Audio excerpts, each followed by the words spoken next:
Good morning. Or whatever it is, wherever you are. So when we left off, we were bending our brain with I forgot what was causing us to reset. It's basically because we weren't accounting for our origin properly here. Now, I think I actually did. Right, we got to the point where we were just loading the data, and that update caused our previous zoom system to break.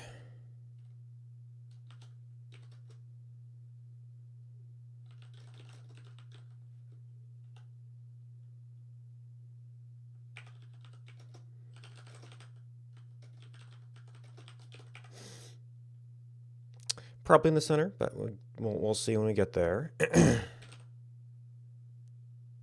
right, we have all the other Hades dump data in here too. That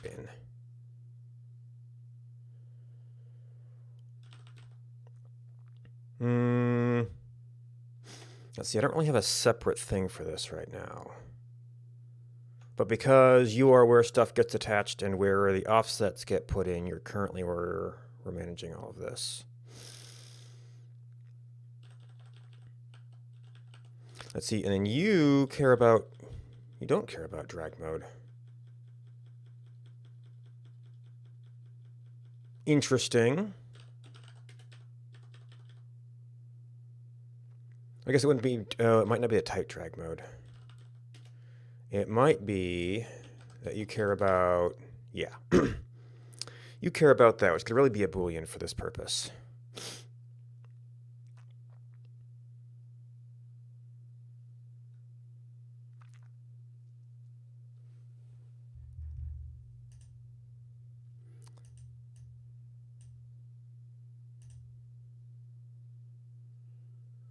Okay, so it's actually considering that as that coordinate in there, and if we move it at all, oh, not if we move it at all.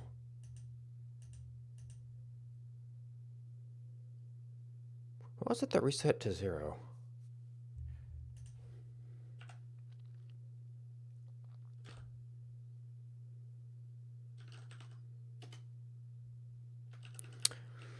It has something to do with the math we were doing in our update.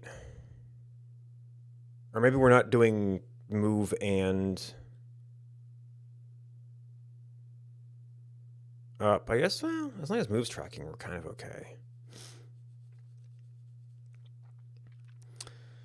So we did a little bit of vector math, and we said, oh, right.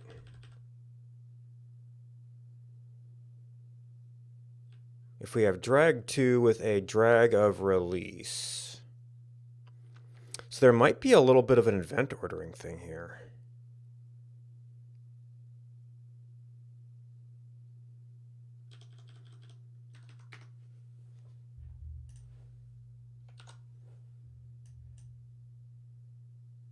Yeah, that was an up then a move.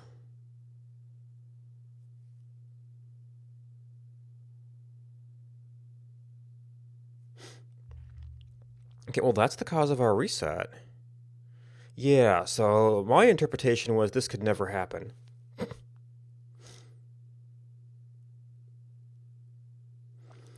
But we don't have the necessary information to do anything here, because that had our initial offset.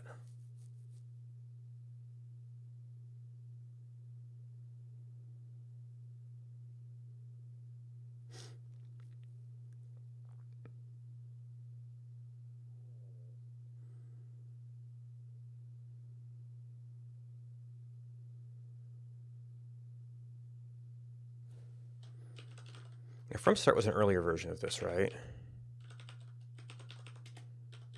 Yeah, we're not using that right now.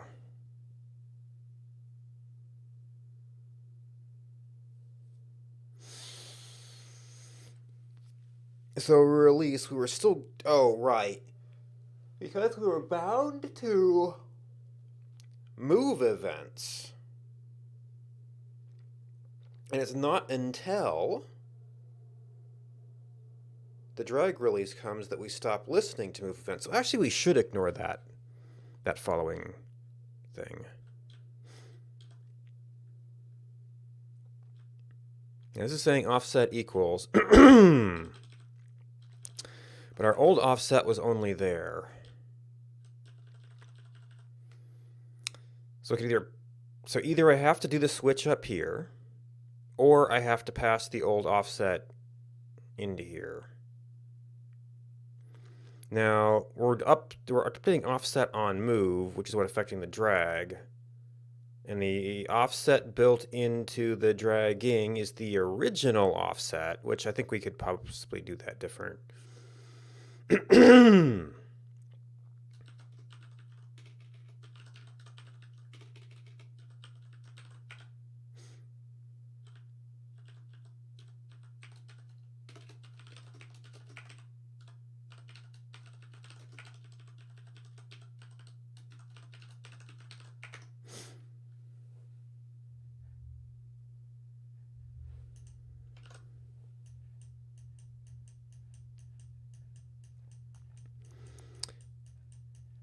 Okay, so that works. Now, I'm trying to remember if that was how the other pan zoom worked, and I guess... it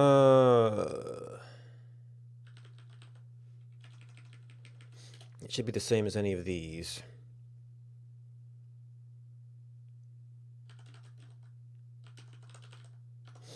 That's my most recent one, I think. Server might need to wake up.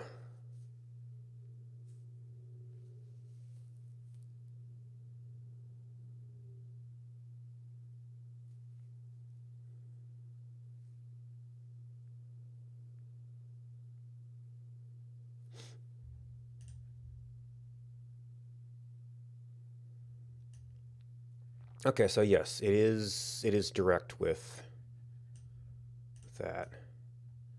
Now there's definitely some more latency here, which probably is the latency to the Elm draw loop, maybe, instead of updating directly.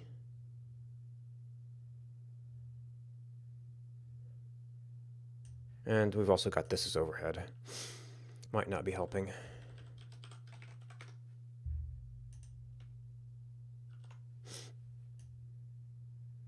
Yeah, no, there's still lots of latency. Oh, I guess you've got some latency too.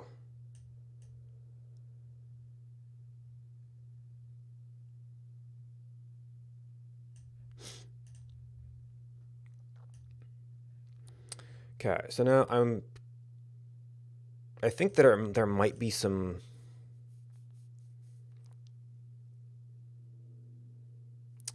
different math. Now, what do we need to... So we had the start point when we were dragging. We had the difference to our current point.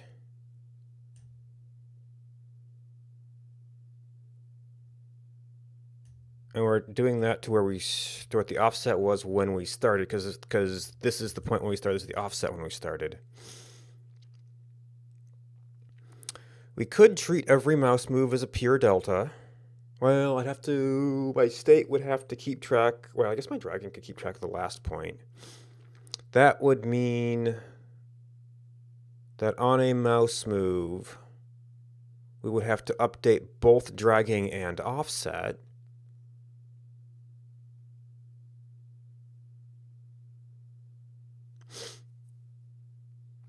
I guess this is, well, this is nice in that we don't have to keep updating it.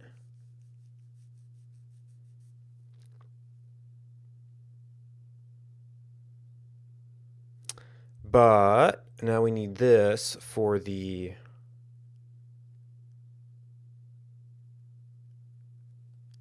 no-op case.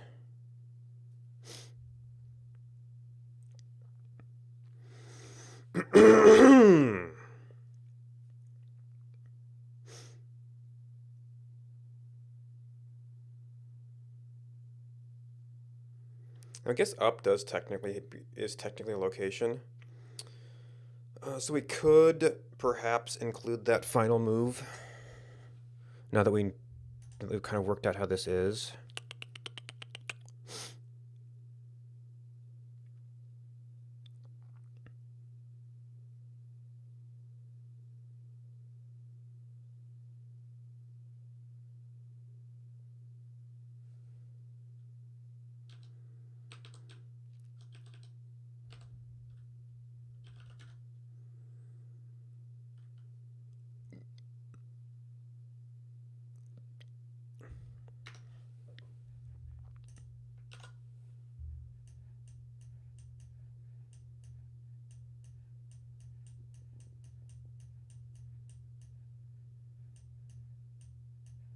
So what are the coordinates here?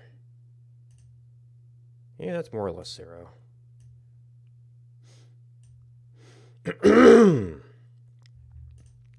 All right, now, our choice of coordinates here might be further affected by what we need to do when zooming.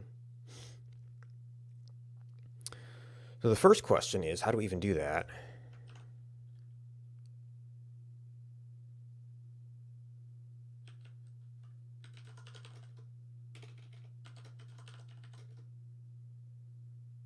Well, I guess it's really the, what's he called, the mouse wheel.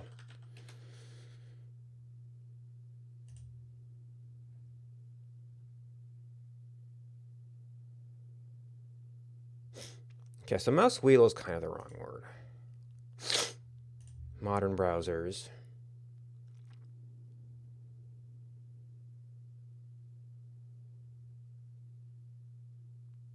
Wheel or mouse wheel. Mouse wheel event, wheel event.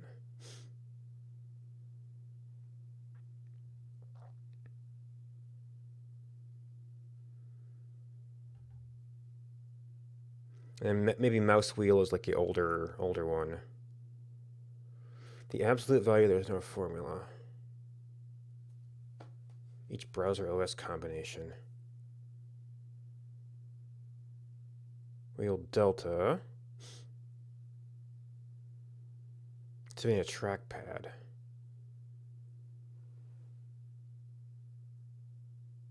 Non-passive to a scroll blocking wheel event.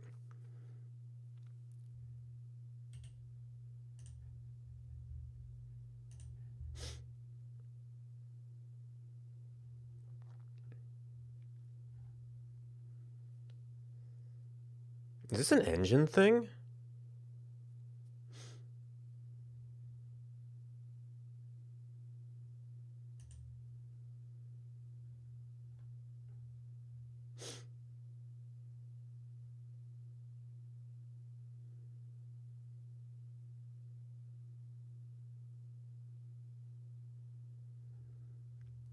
Okay, so this is a proposal, so... Okay, so this would have to be done below the Elm level, however.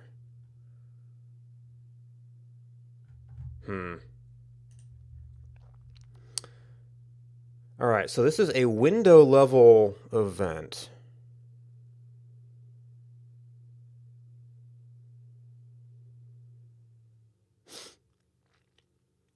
So we're spreading all our pan zoom across multiple elements. Fabulous.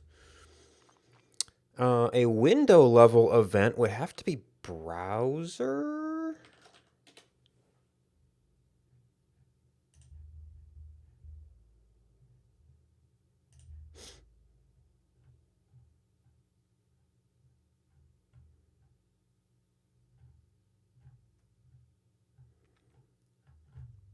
Oh no, we don't have a generic. I might have to do this in JavaScript anyway.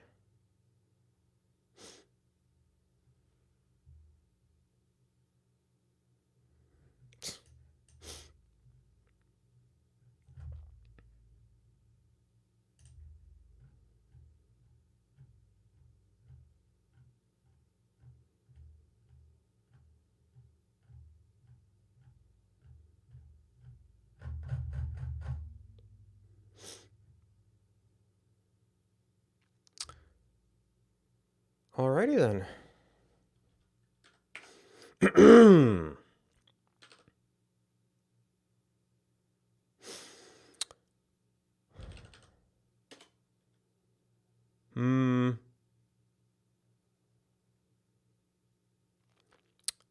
Yeah, HTML has a generic on, but I think that can only be attached to elements.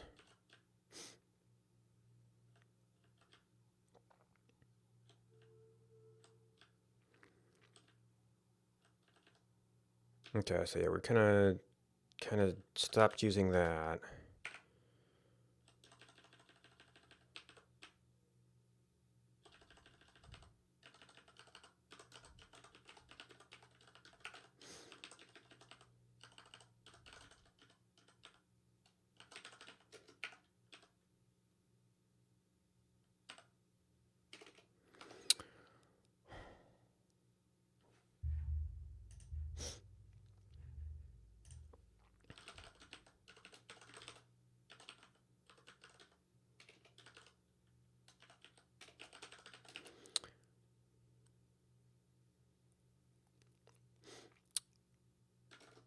Well, let's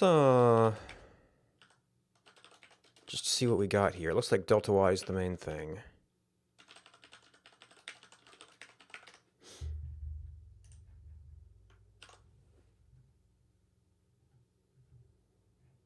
Rect unnamed.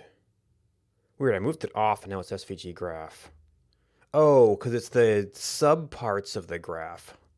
Actually, this suggests that the SVG is actually out here.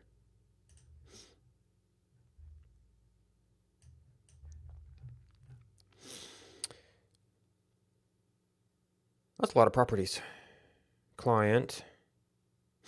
I guess I would want... I have to figure out which of these corresponds to the offsets I'm using. I probably want that for a zoom target point. So there's delta.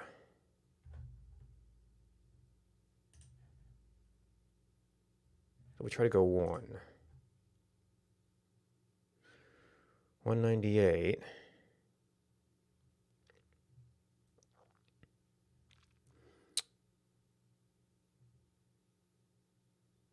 There's a delta XYZ, so I guess if you had some other kind of controller.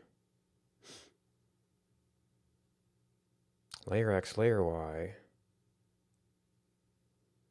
Page X, page Y.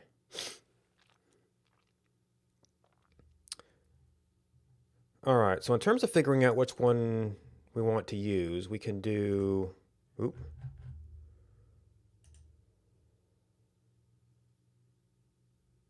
Okay, so 243, 130. So client X, client Y is going to be comparable to the mouse pointer ones we're getting.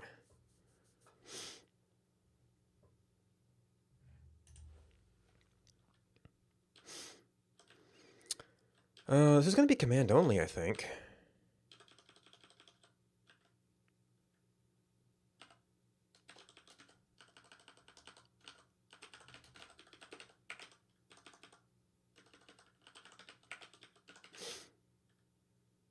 Oh, I set up a... Oh, this is... No, that command is actually not what we want here. Do I have anything that is... This is inside a ports check, so it's kind of assuming that it exists. So I guess actually the if was sort of useful.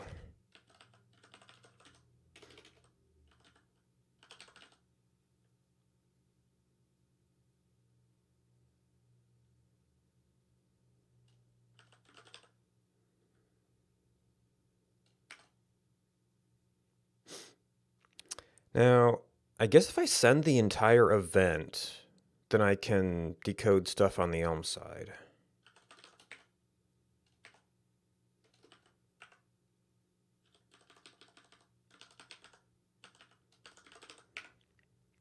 Although maybe better to, well,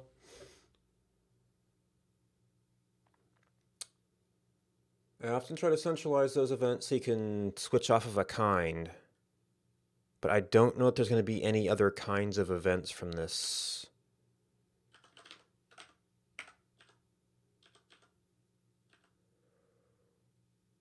And actually...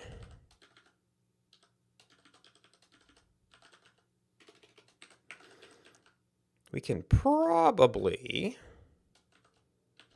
if we're going to do that, all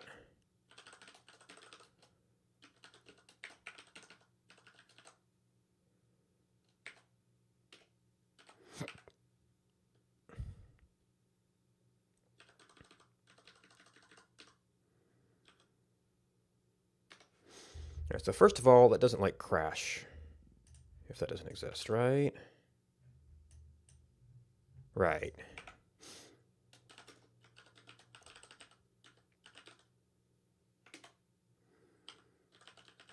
Is it?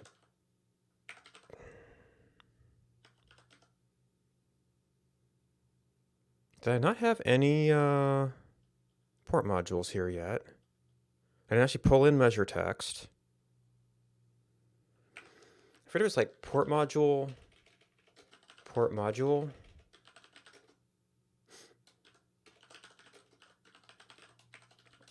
Not sure what we're going to do.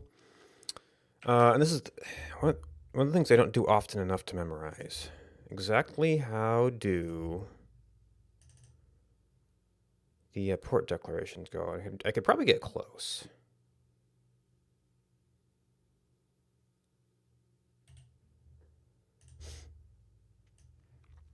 Okay, so we're getting one.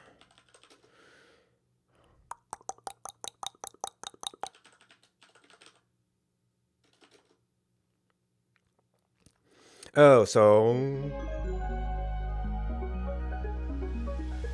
Good morning, Rainy!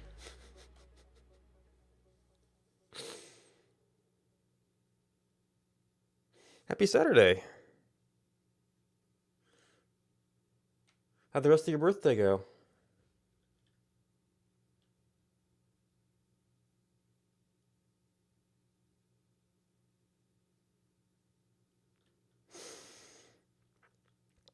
I used automatic type conversion for these.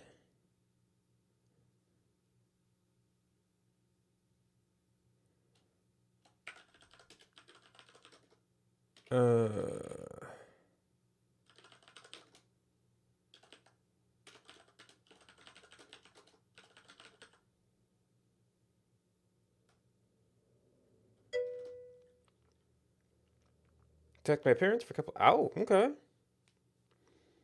Don't lose pie. Nice.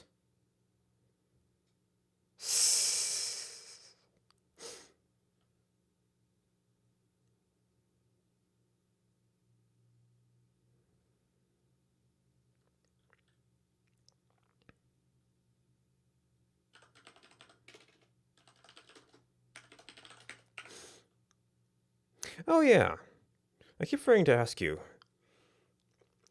Since you've been so generous on the streaming side, did you have any particular types of stream upgrades that you'd have a preference for?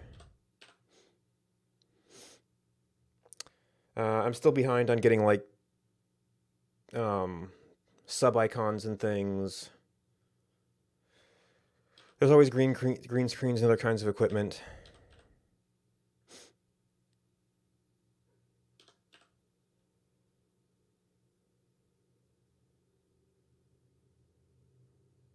Never quite sure what to focus on.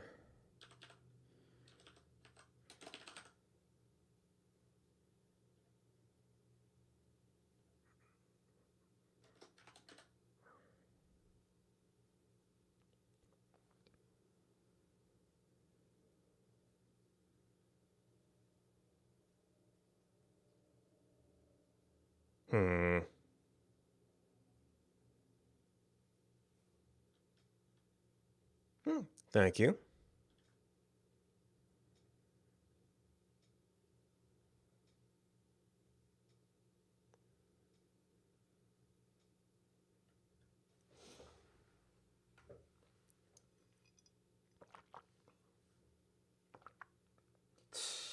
Well, the camless is less about lighting and more about just kind of getting that light signaling, which I guess I've been lazy about lately. As far as going to sleep.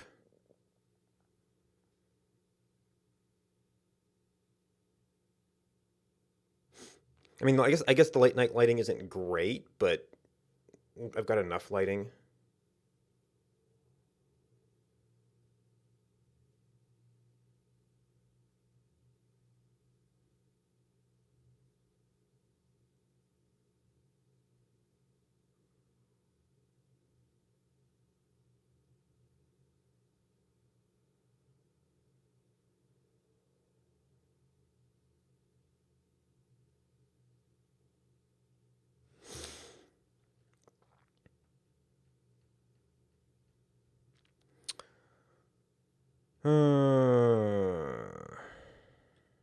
So event.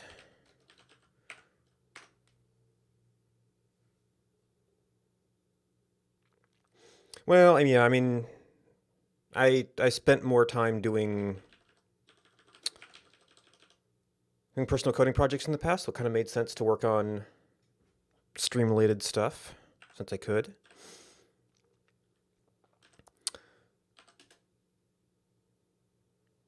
Hmm. I guess it'd just be wheel.wheel. Unless this is like, we call this like mouse extra or something. Or maybe the package is mouse.wheel. I mean, I'm using a trackball, so it's not necessarily mouse.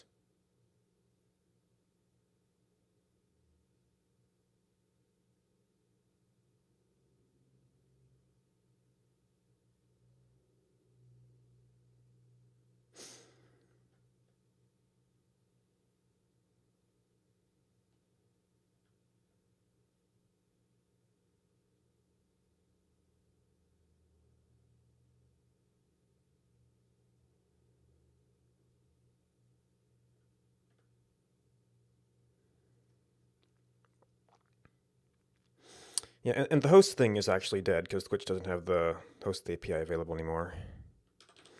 I might go back there sometime and maybe try and hook it up with my hosting list.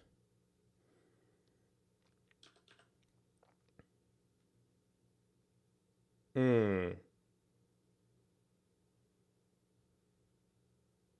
Hmm. Well, yeah, you're clearly better at actually engaging people.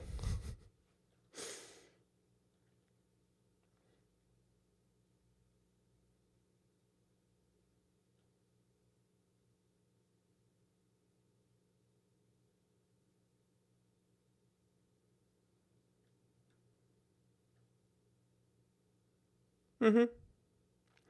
Yeah, I just had lots of things that I think I could possibly do, and streaming is, I guess, at a slight positive balance. So figured I'd ask if there was anything you thought would be particularly helpful.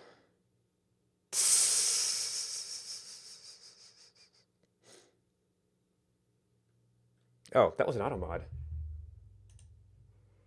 Really?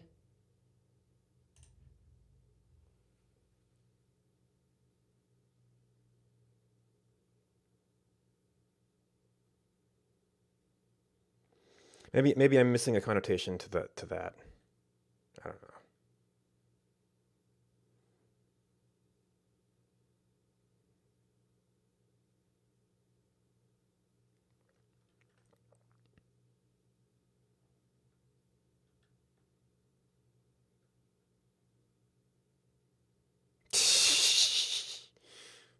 Yeah, well, at first I thought it was like a highlighted message, but nope, that was auto mod.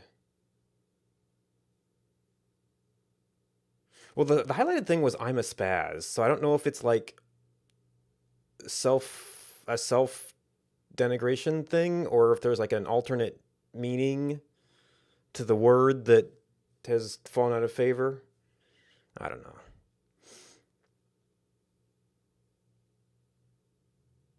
And it could be scroll wheel. I don't know if I have any other kind of scroll events I'd want.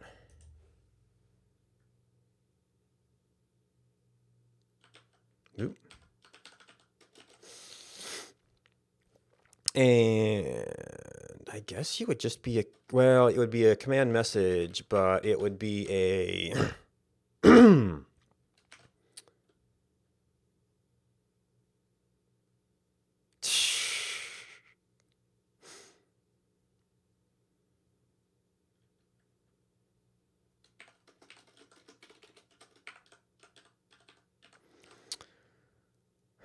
Well, it would be a 2-command message.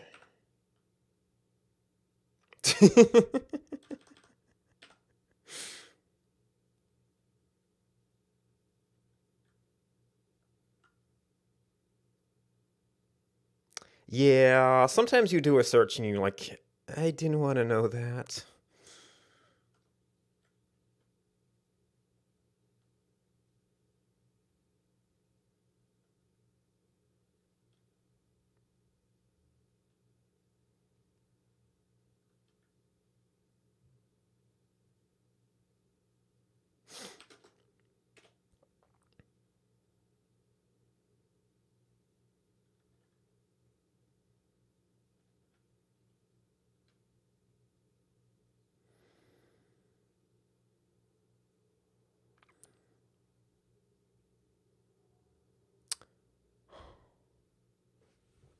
So the things we might want out of this. Well, right now, we think we might want the location and the direction.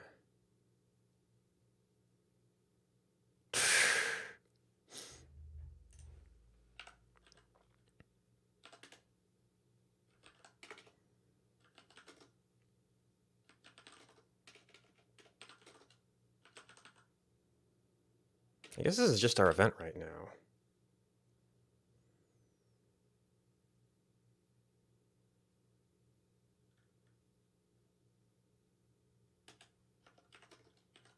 Actually, you're going to go that way in format.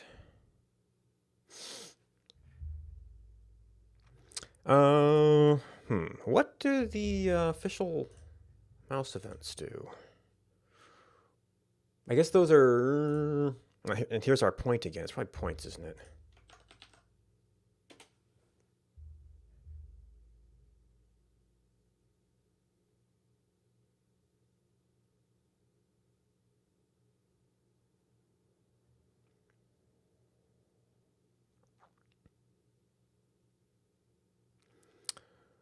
No, this is the it's collage.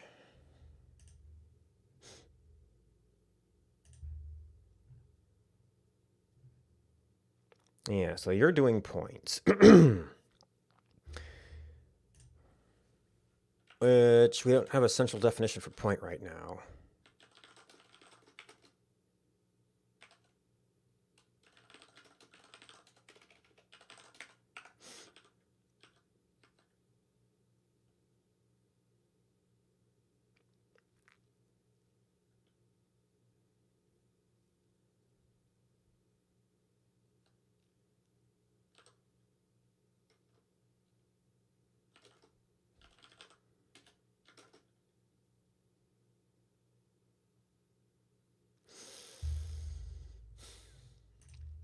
And there's always the literal version of this. Let's see, which I don't have anymore. I might have to put that back. I guess if this exists, then maybe the part will exist. It was like delta y.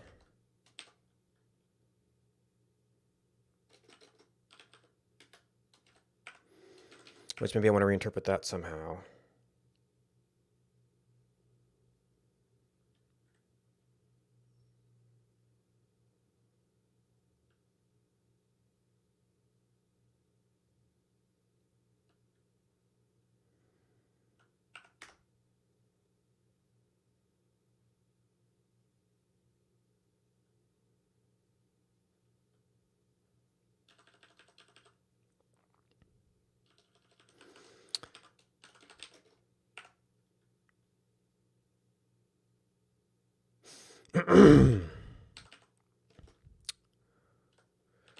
So you're a tagger.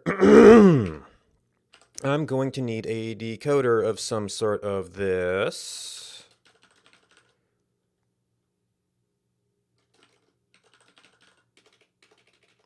Okay, we did do decode.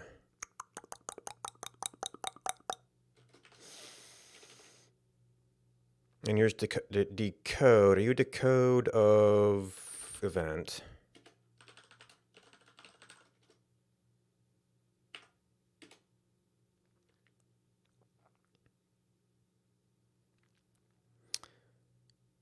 All right, we're not compiling this yet. But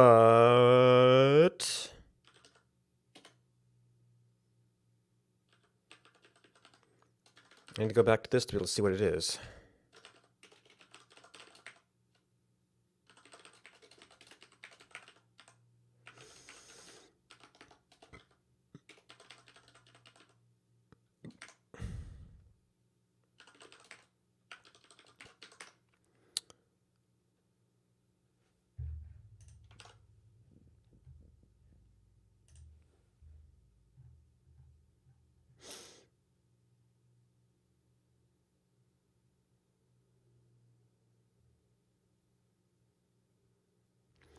Oh, actually, that's interesting.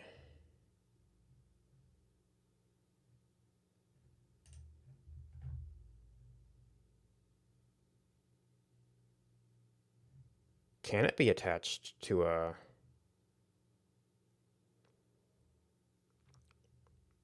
Well, that's some object.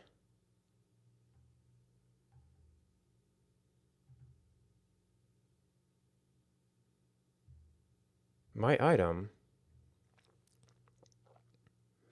That's mouse wheel, down mouse scroll.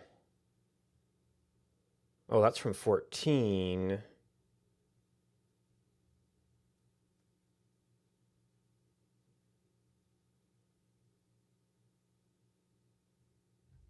This is low level attach.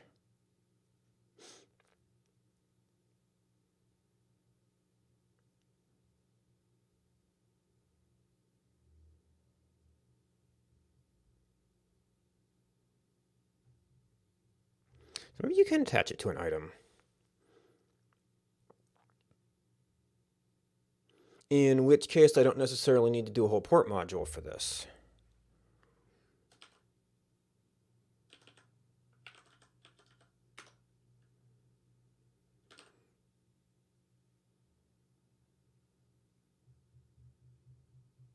So right now, all of my events ended up here. We do have HTML. It'd be HTML.event though.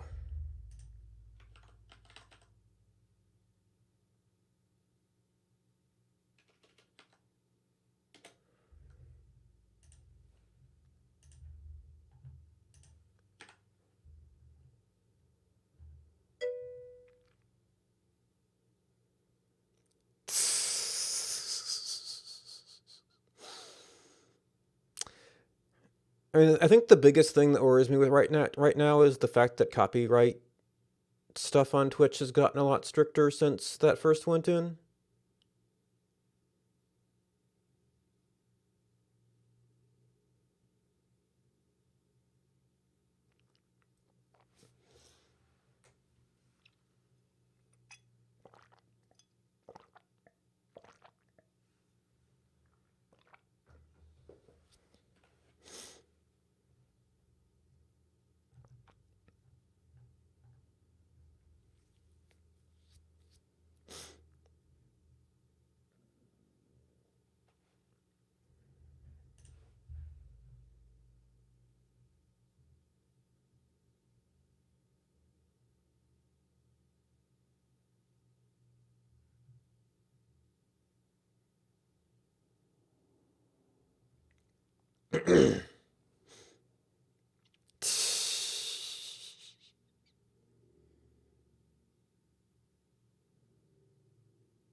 Wait, a game?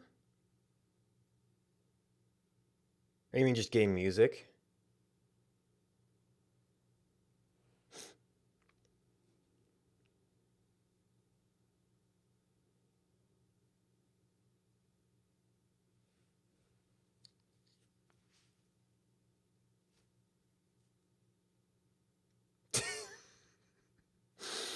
That would be a very, very different interpretation of it, yes. Oh, and so stop propagation is the passive listener.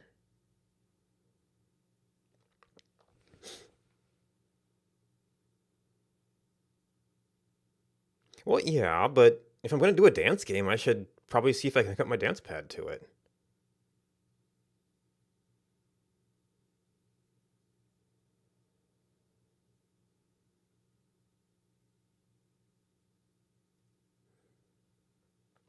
And if it's a dance game, somebody's probably figured out how to do that.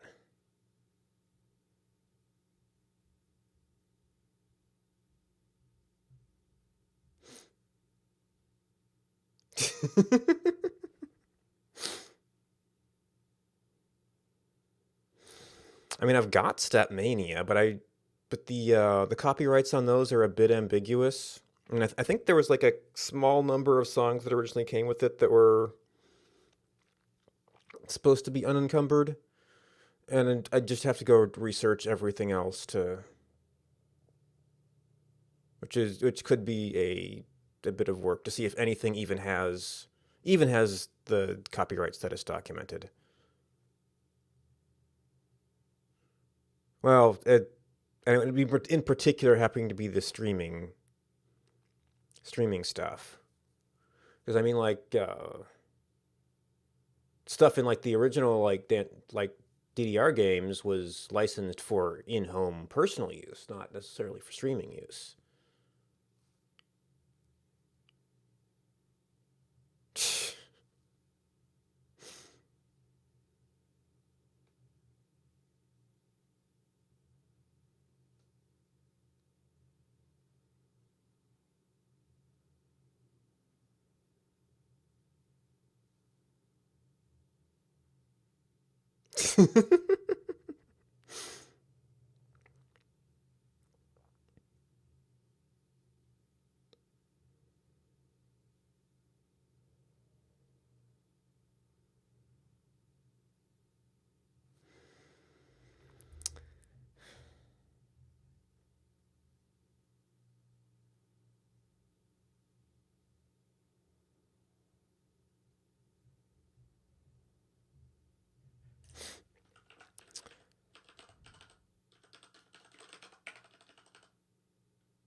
So what would we do with? Well, now we've got to do a whole bunch of stuff actually. No.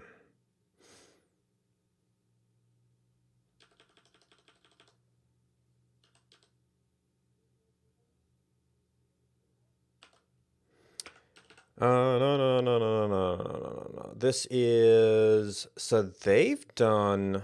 Collage has done events as you take a collage, it attaches the event.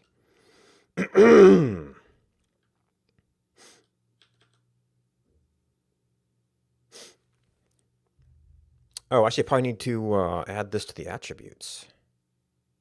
Well, no, those are SVG dot. Which are those the same as HTML attributes?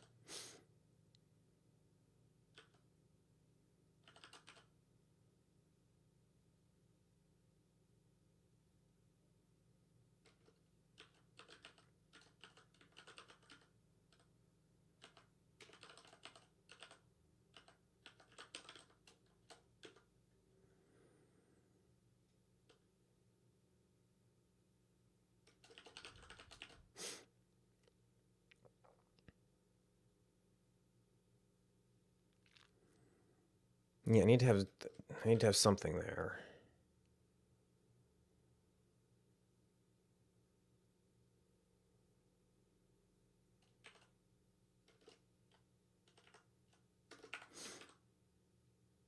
Actually, I might need double parentheses.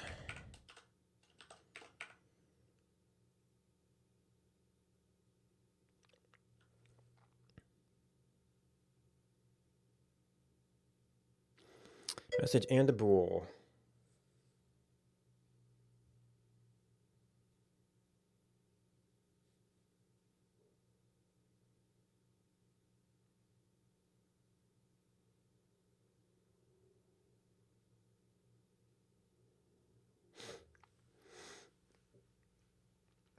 Yeah, I guess the only thing about that, I mean, maybe it's just a way to suggest an interaction, but if there's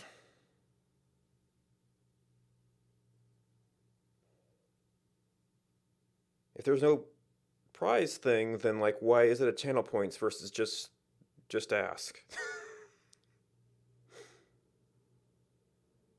Yeah.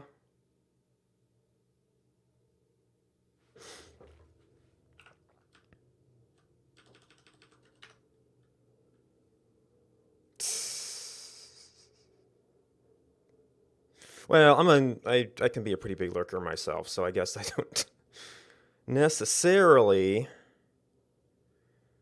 have a problem with that. Okay.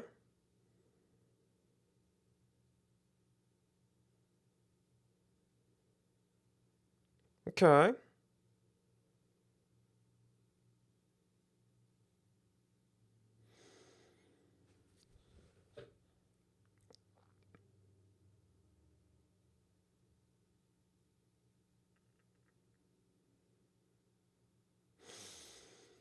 Hmm.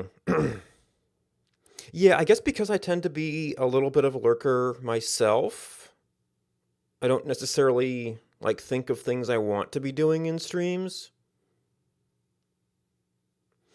That's part of why I put the suggest a reward in there to try and get a sense of what the people who are watching would want to do. What? I mean, yeah, the two truths and a lie was kind of yeah, but maybe I don't know. I don't know if maybe I didn't wasn't necessarily thinking of good questions. Didn't want to try and think of good questions or just randomly ask a question. It seemed to be an interesting way to kind of pull out random little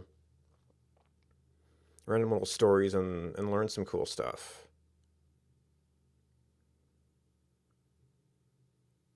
Of course, if I did that, then I would have to do like you did and like pre-prepare some things that would actually be good. I don't know if you could do terrible good ones on the spur of the moment. And then of course there's the whole thing like you run into where you're just playing around out.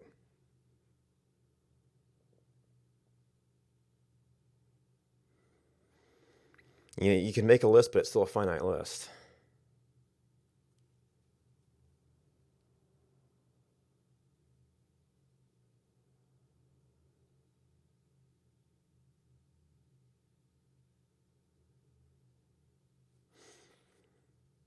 But yeah, that's a way to it's a way to structure it.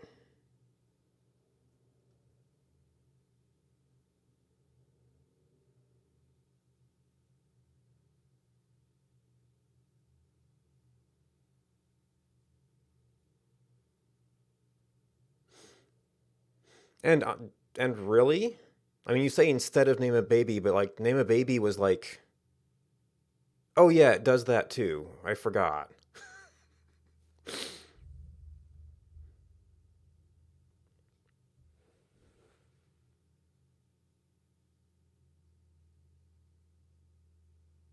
Mm-hmm.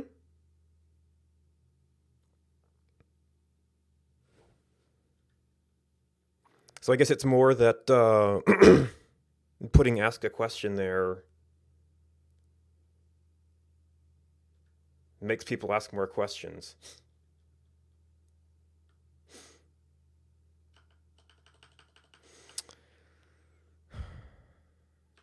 All right, so this is the sub thing. We had to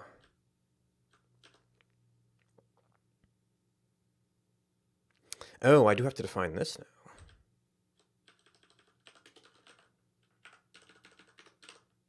Which means we've got a point definition.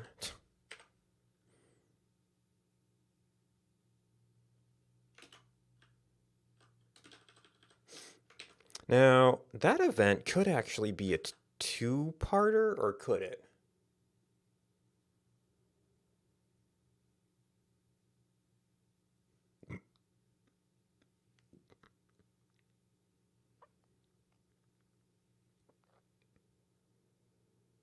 A decoder is going to decode a value.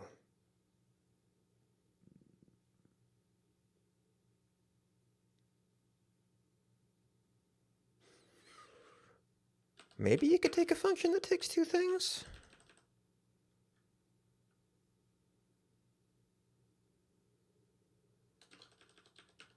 It's like, could that work?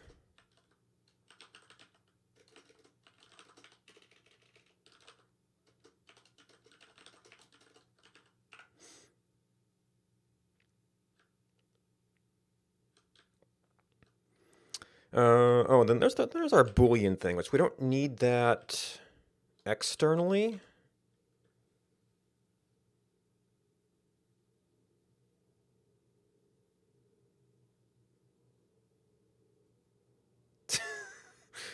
Well, I'm glad you think so. I've never thought of myself as a very humorous person. I don't typically think in jokes, or maybe I don't think quickly enough for them.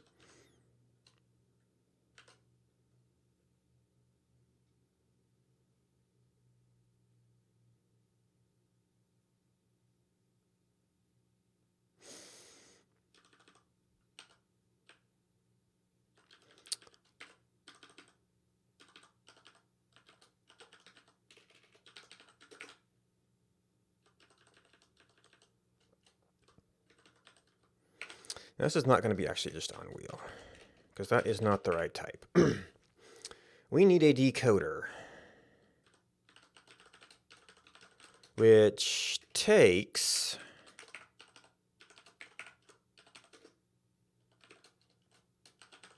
this to do some of its stuff.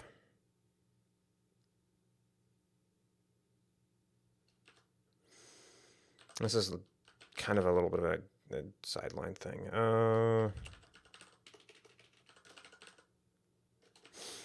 So the signal for this is... Oh, do we have any decode stuff here? We don't have any decode stuff here.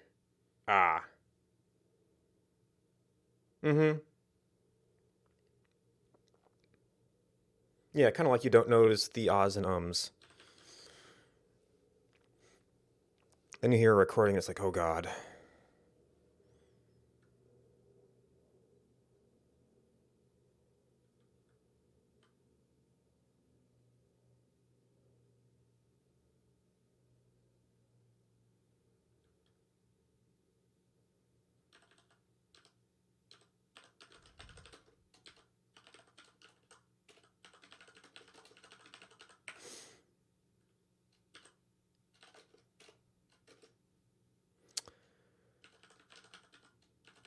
Okay, we're ending up... and this might be a specific kind of message.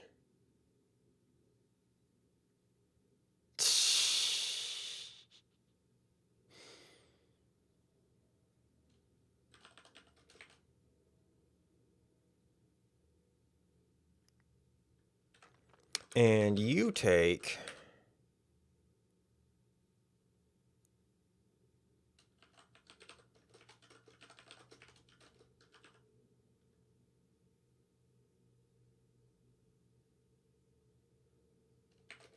Is it a message?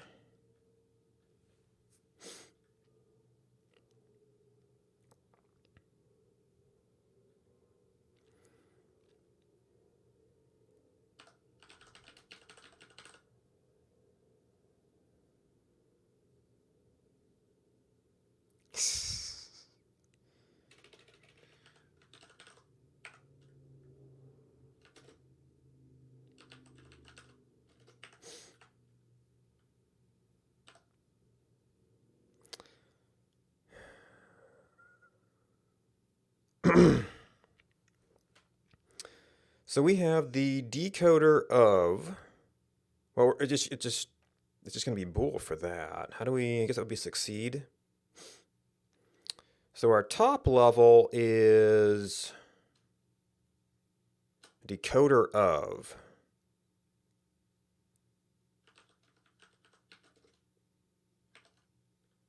It's not a succeed, is it? I guess we would map the value we're interested in to...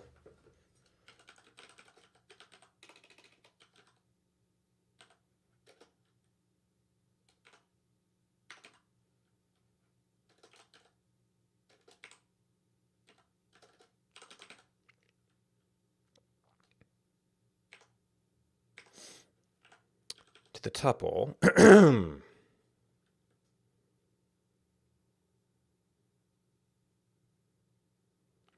And would that make more sense to the pipeline? All right, so for the message itself... I don't know. Can you apply that? It's kind of like a record constructor, so maybe.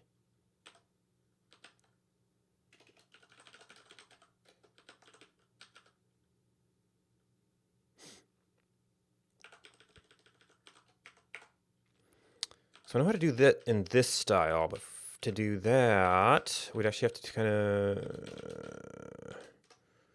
No, because that would all go into one. So we'd have to parenthesize that.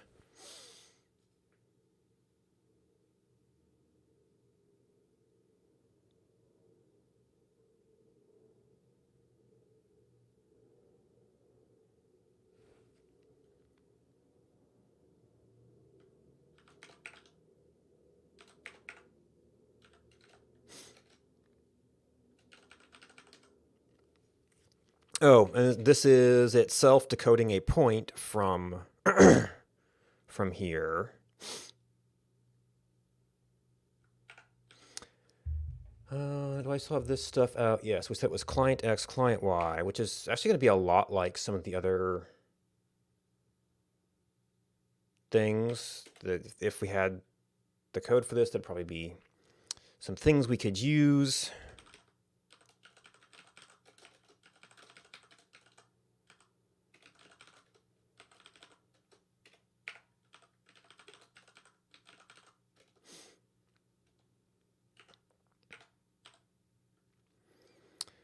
Oh, no, no, no, no, no, no, no, no, no, no, no.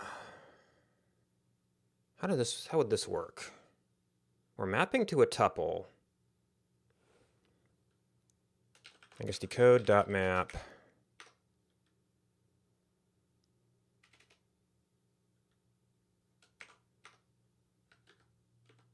I don't remember if there's still a, maybe there's a tuple.construct or something.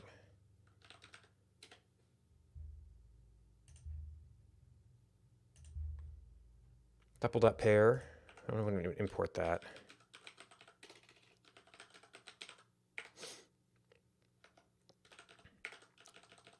It's going to be a map 2.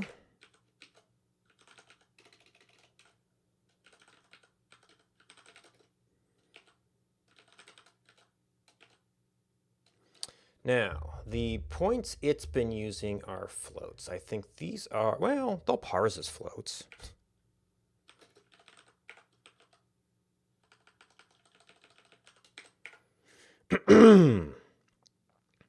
Although, does that mean that I don't necessarily, that this can actually be an int? It's kind of weird to be float int, but that's what it actually is.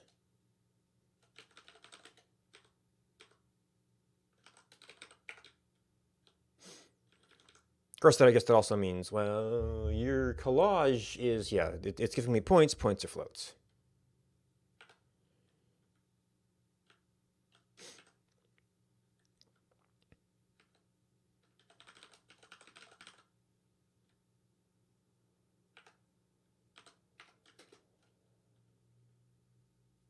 No, actually, you're map 2, so you're just arguments, aren't you?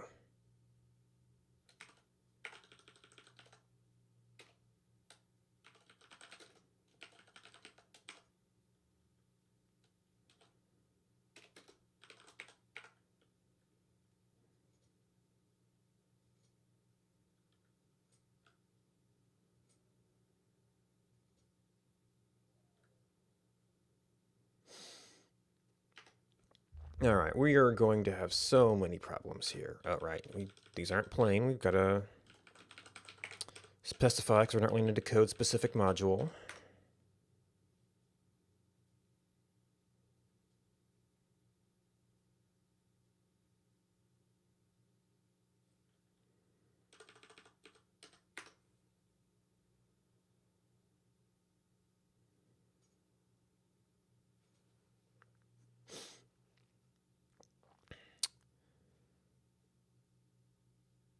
List and, oh, okay. So I was thinking, nope, I'm thinking of : for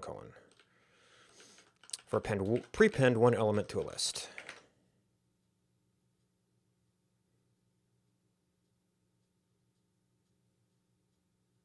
And I have nothing to actually pass here. There's going to be view messages.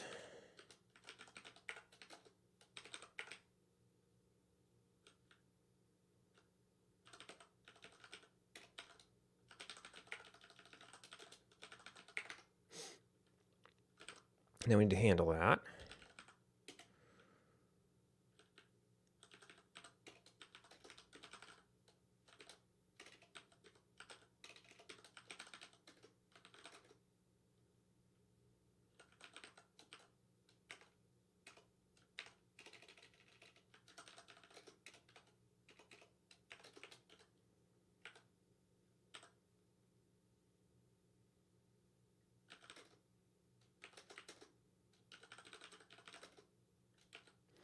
We actually have two values here, don't we? Assuming this actually works, which I don't know.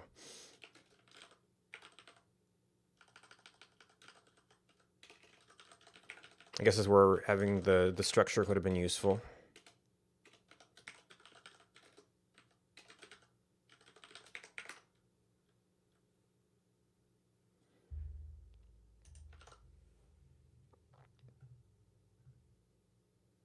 Okay.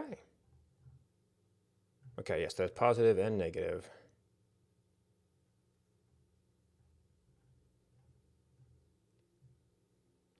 I guess maybe it's supposed to represent the amount of scroll.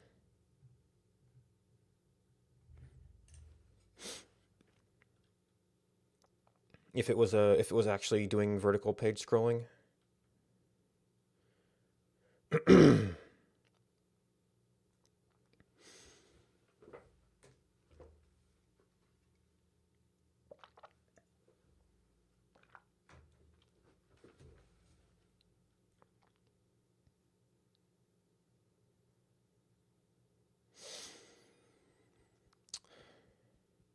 All right, so we can use that to affect the zoom.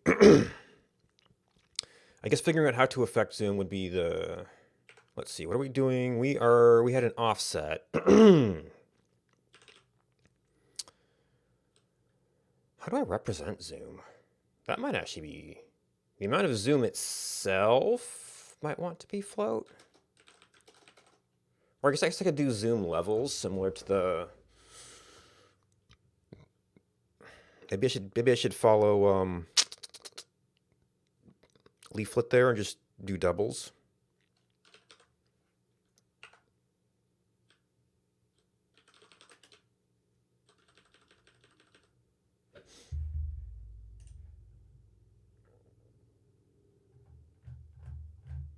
Okay, this feels like less than doubles though. It's much smoother.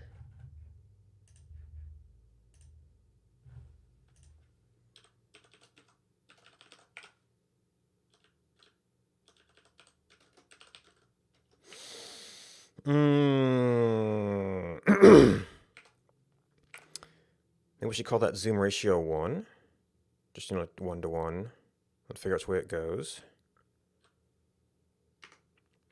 All right, does that break anything? No. All right, so that's going to have to go through the view. I like to feel like the whole thing's going through, but someday maybe we'll get past that.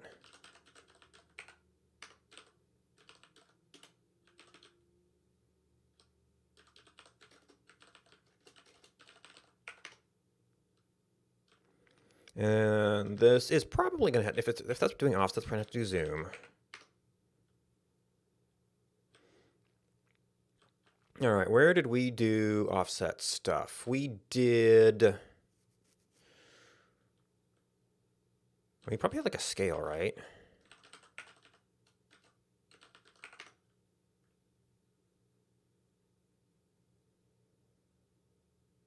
All right, now what do we want to do with that? We're probably going to have to reduce some stuff to account for centering. And like what point we zoom around.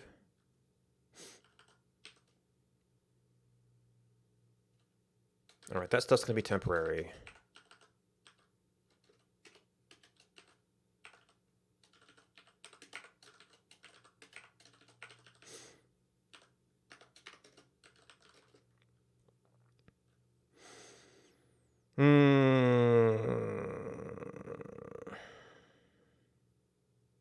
I might want to go with just the sign.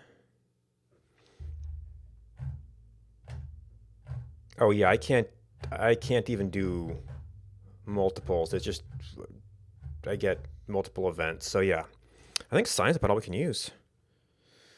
And then the question is, how much?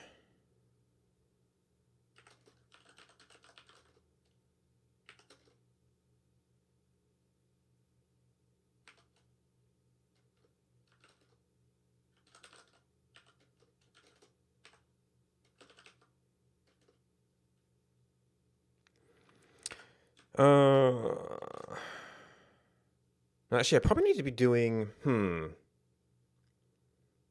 just going to be doing like multiples.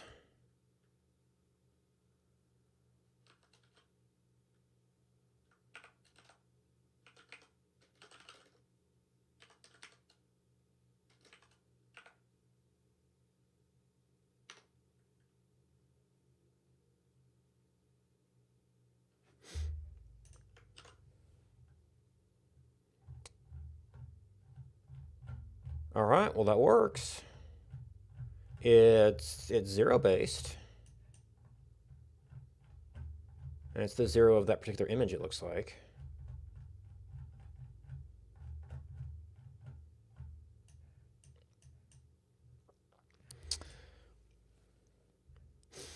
So now we need to,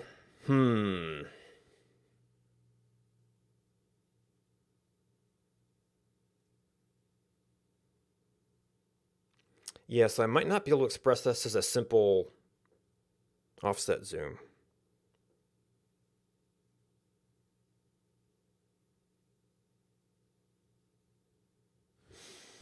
Now this is about the point, not, yeah, this is about the point. Just kind of what we want.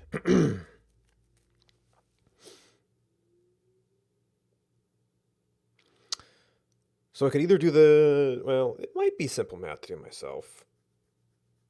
So we're essentially going to have to be doing some transformations of the offset in concert with affecting the zoom.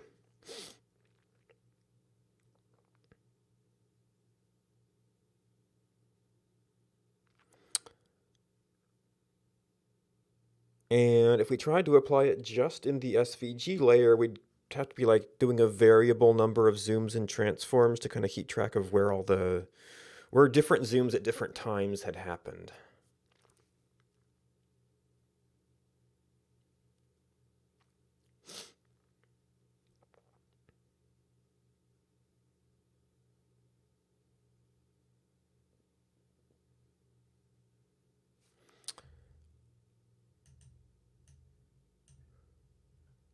So what needs to happen here? Well, we want to zoom, we want it to be as if we're zooming about the point we're at. The point we're at, let's see, right now we're zooming about, I guess where offset is.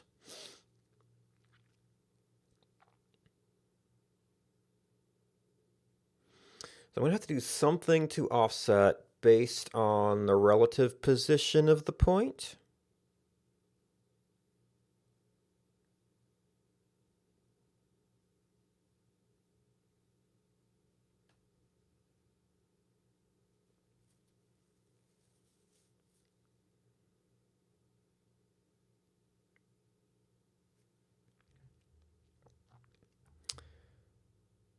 If we zoom in about the center, we would expect offset to actually start going negative, essentially.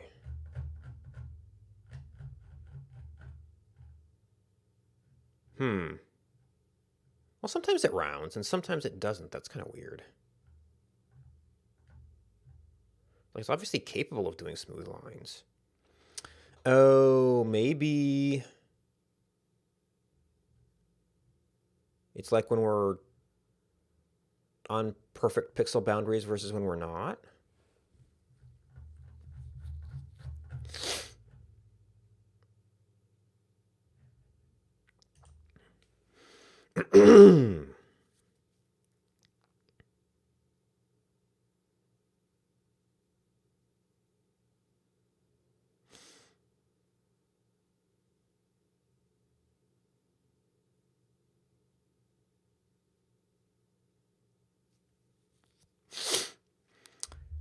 So this is our offset point. I guess, would we...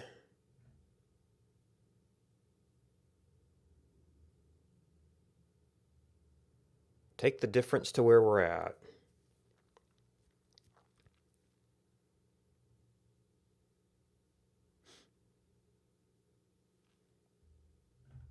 Also, how's our...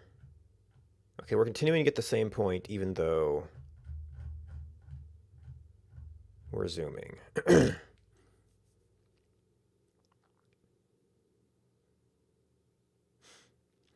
So would we take the difference between offset and there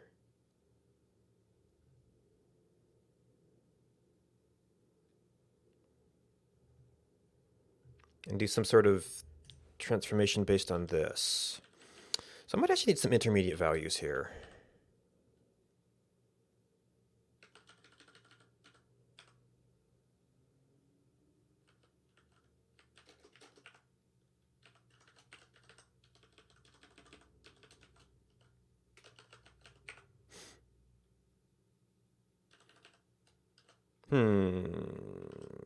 I could call it zoom, but it's not quite the same as zoom. And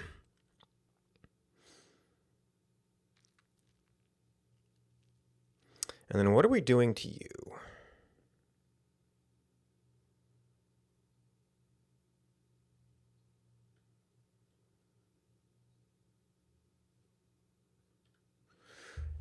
Oh, does this work?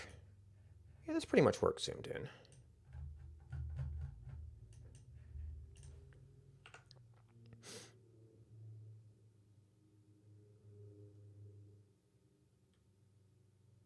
So you're not affected by zoom at all, although maybe if it works out, we could kind of, well, I guess we don't need this. We don't believe. We might be doing some sub-adding, and I guess we could throw in a scale. We don't have to do this switch, so it's really going to be something along these lines.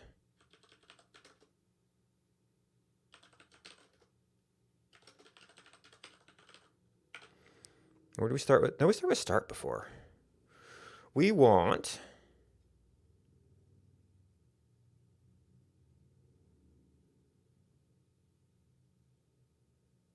So start with our start drag to our point, and I guess which direction this goes.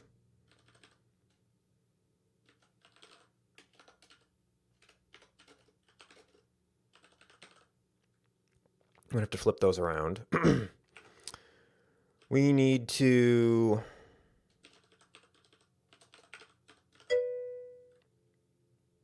Thank you.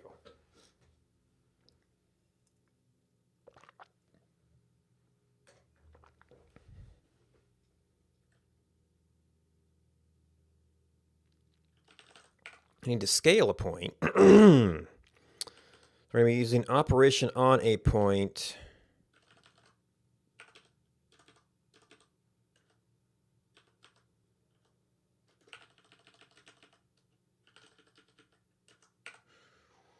How's it going, Midnight?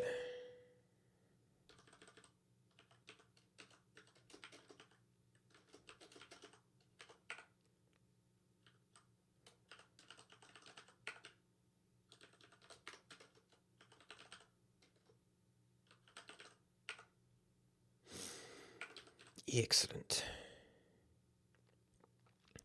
Then... Well, wait. No, we take offset, we tweak it by that, go to 0, scale it, put it back.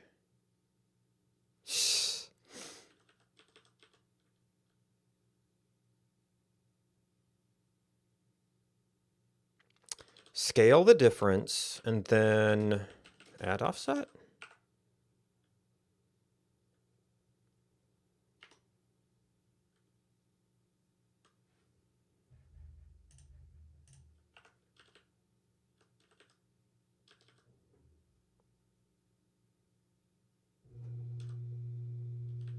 Oh, this would be model.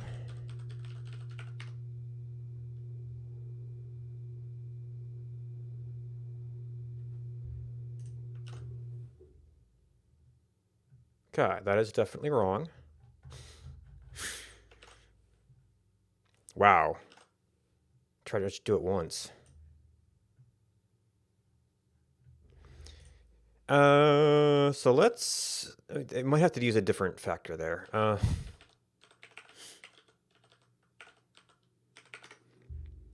Scale that down. Might be a bunch of incorrect signs. Whoa, that was still... So no matter which way I go, it goes up.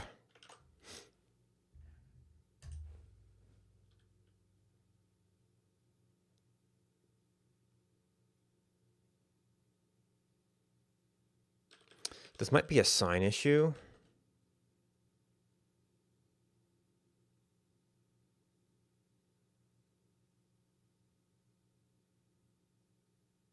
Maybe I need to... I'm thinking about this wrong. Model.offset subpoint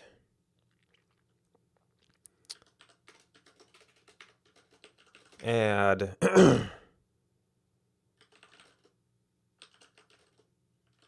well, no, because it's not point. It's the difference between point and offset that we need, which maybe we have to pre-calculate that.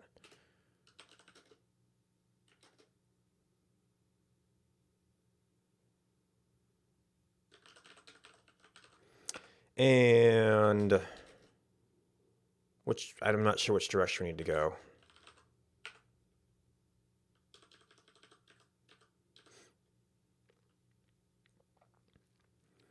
So there's the difference to them.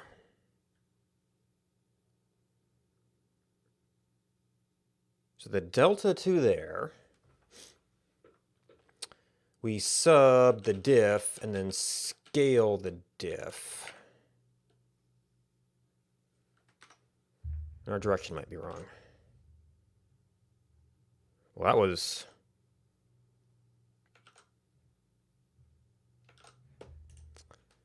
completely bonkers. Okay, so if we do this by 1, it should be a no-op. Unless I got my sub backwards again. Yeah. So this does have to be diff sub offset, which seems weird.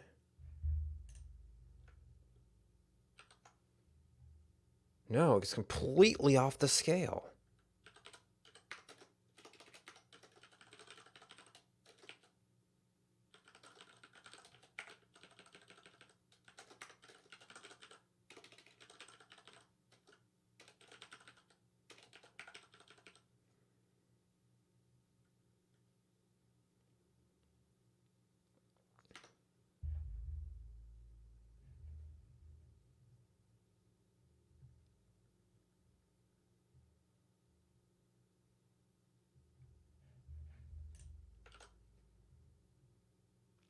That wasn't completely off.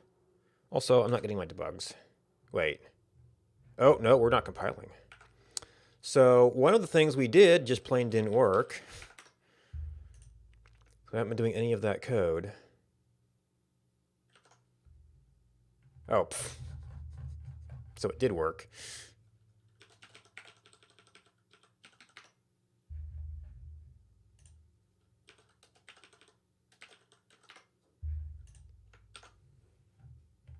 Well, no, it didn't work. It's a complete no-op. Okay, I did scale 1.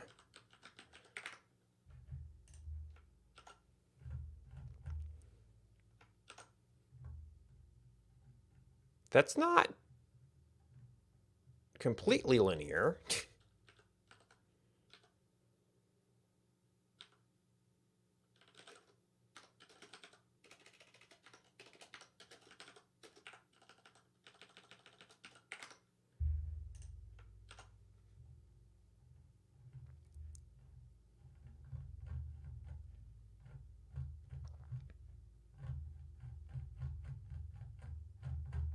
That seems about right.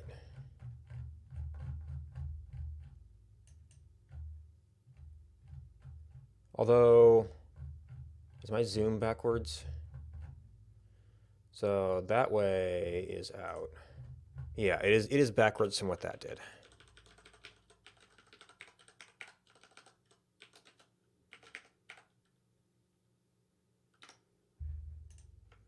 Oop, I didn't need to reload that.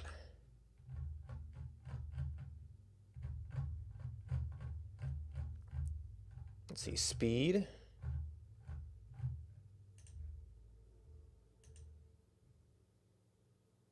Oh, it's thinking. Did we just have a bad load?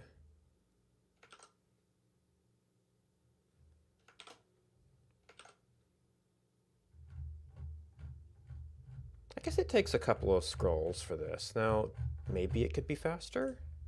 I don't really tweak the speed of it.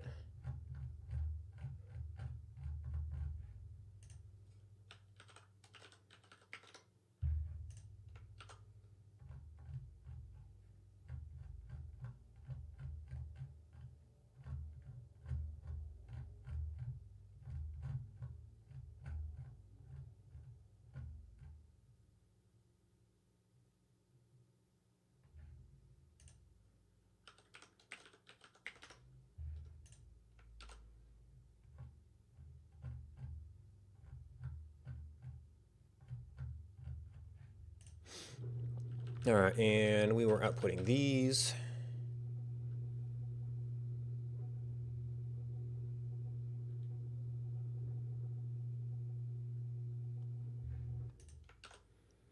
All right, so that put us back where we have the equivalent of that. Well, maybe that's, I might be used to going faster. That might be a little bit too fast.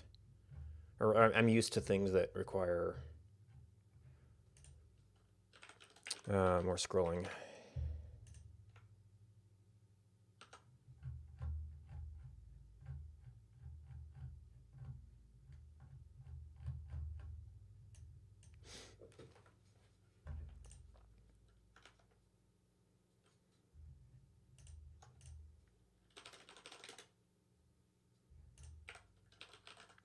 All right, so we have that at least superficially working.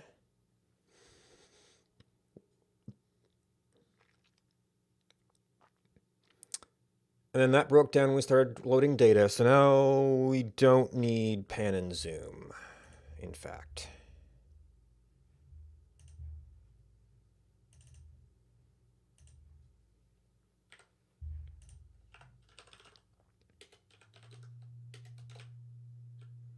And we don't actually need this wheel thing.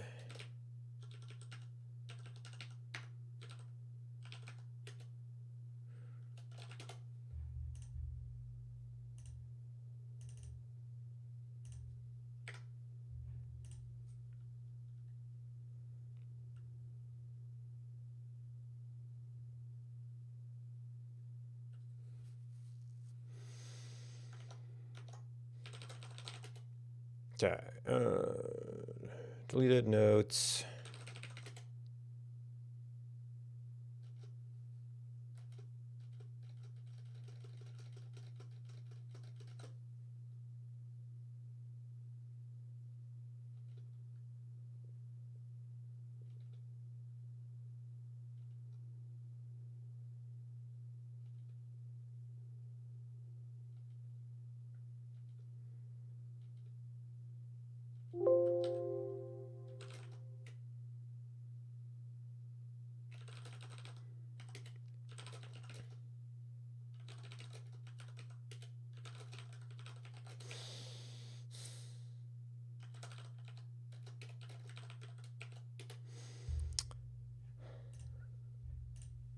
Now what?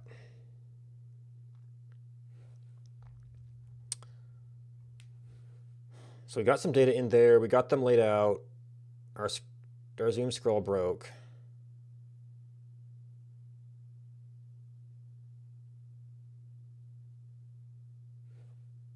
Wait, oh, I still got up and down. Oops.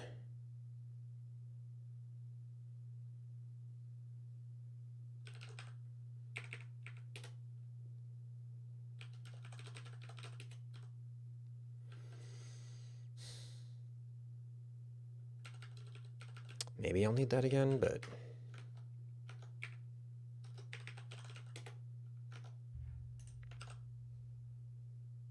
Oh, you know, I thought to go look at that, and I saw my other JavaScript stuff.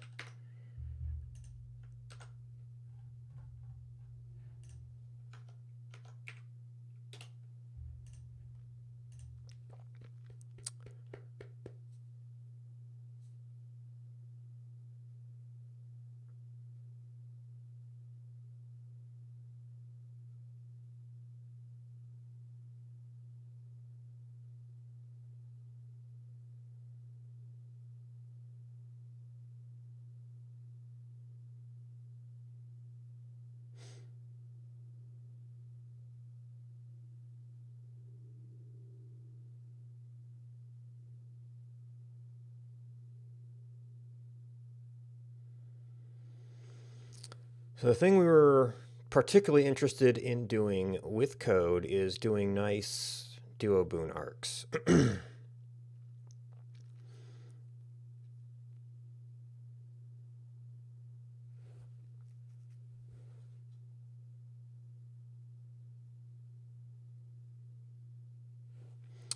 just have to figure out what the proper level is for these things in terms of fitting nicely within the graph here. I guess the initial thing for the gods would be, well, you can figure out how big their individual bubble is given the circle that they're on. That's not necessarily the same as how big it should be to allow the outer arcs.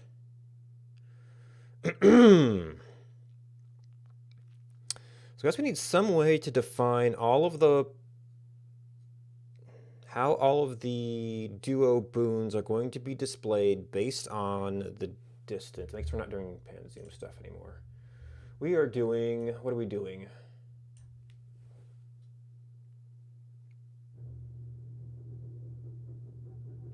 Doing some like diagram layout.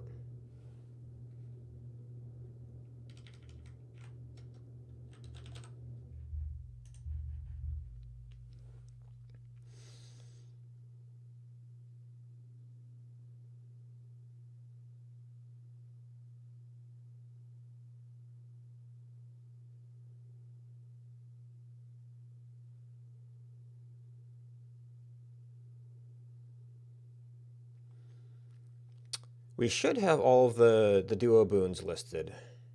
I'm gonna have to, well, identifying which ones are specifically duo boons might be a little bit of a challenge. Because there are, like, Zeus Ares also has a dependency on a revenge boon. There's a few odd cases where one god has two requirements within their own abilities.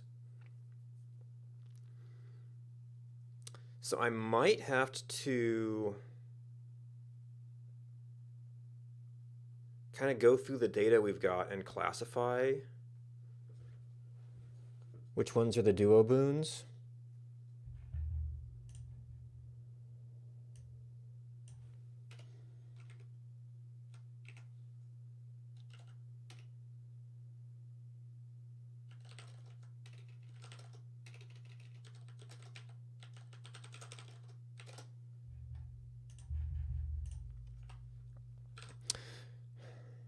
So we had to go do the panzoom stuff. When we got the data loaded, we have loaded some data. Haven't done a whole lot. Well, I guess we passed through the boon chart to display all the names around. That was something.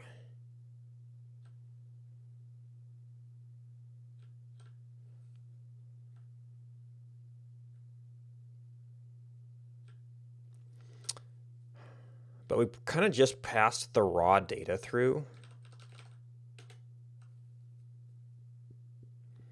As imported. I might want the application working with some more digested stuff.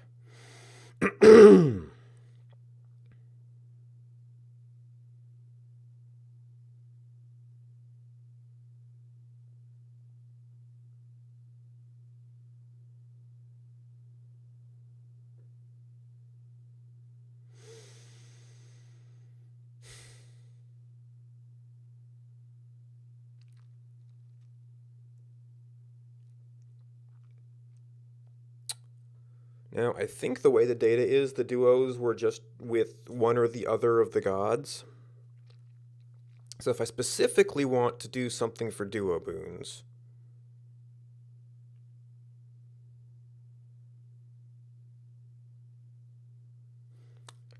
I might want to have like a separate setup for those. Anything that's not a duo boon will be somehow more manually charted within each one, and we still have to figure out how we want to do that.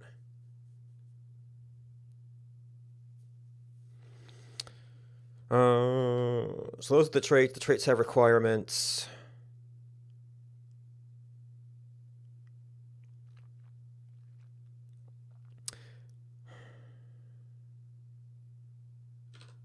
So far, I've been passing that straight through. I might want to...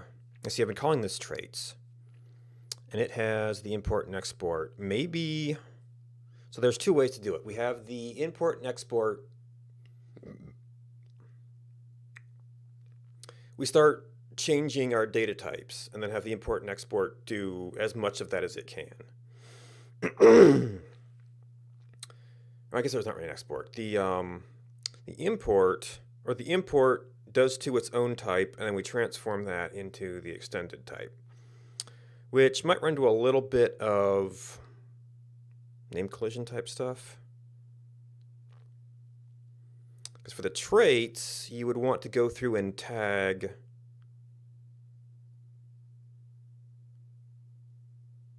any gods involved, which we're kind of doing for the color tagging on the other chart. So for all of the things that are straight up traits, we just said, okay, yep, that's single god.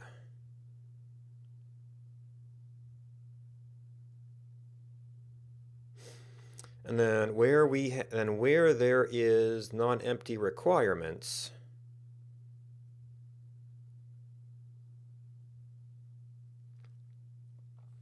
we actually have to sort of do this recursive thing where we determine what traits those are. So this might be a multiple passes until it settles kind of thing. Although in theory, if you do traits and then linked upgrades, assuming the duos don't require any like level 2 abilities.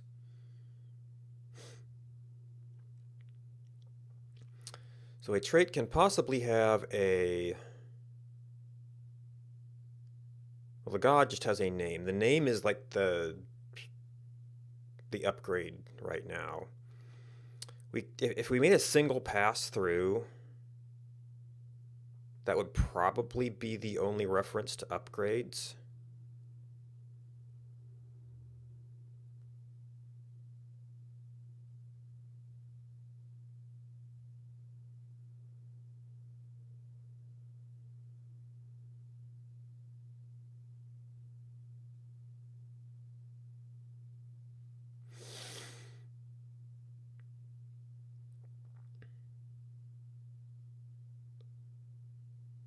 Maybe I want to treat that as more of a display thing. Which could be a simple one. No. Of course, we're just doing a trivial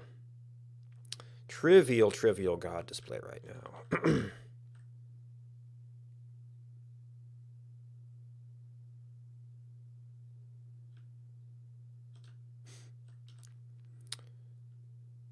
Text.fromString data.name.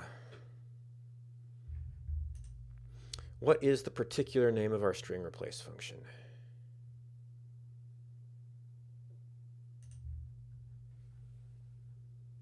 Replace. And the argument order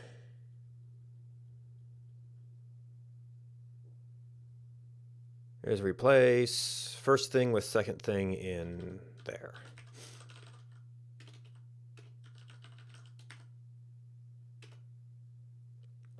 Although since it's all upgrade, I could probably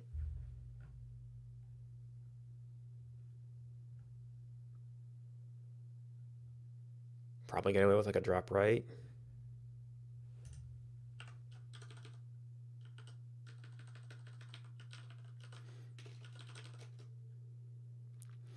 All right, so up, ger, a, d.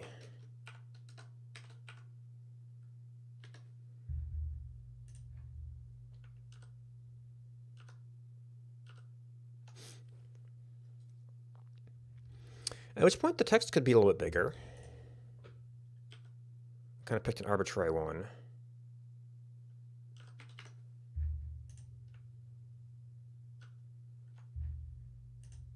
Could it be a lot bigger?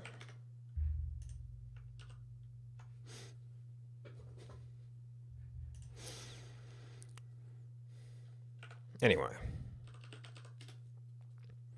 Do I want to add something to these structures or make new structures? It'd be a lot of duplication if it was new structures, but that would kind of give us a clean slate on...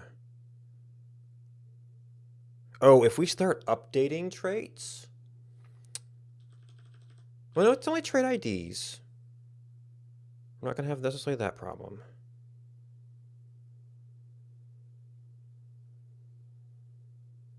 With immutable data.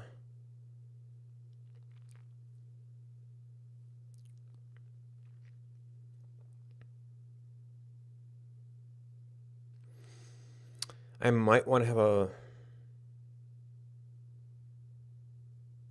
a separate list of duos at some point.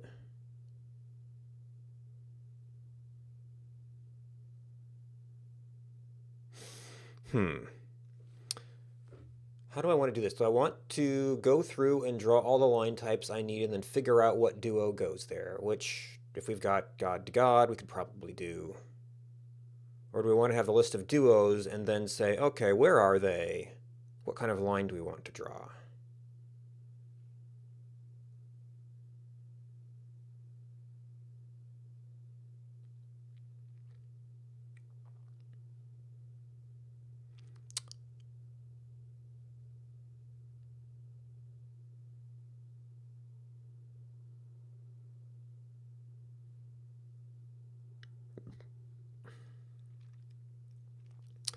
If we went through all the duo boons and said what kind of line to draw, that would be kind of convenient.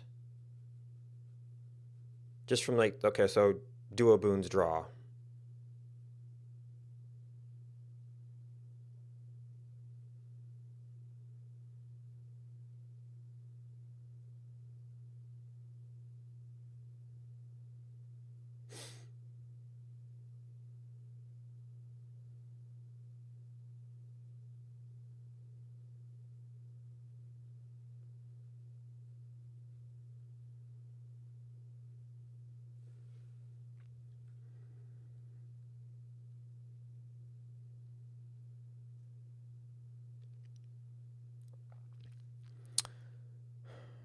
To get a list of duo boons, we have to do all that identification stuff. I might start adding some stuff to these. And if that starts to get unwieldy, we may have to do completely separate trait things.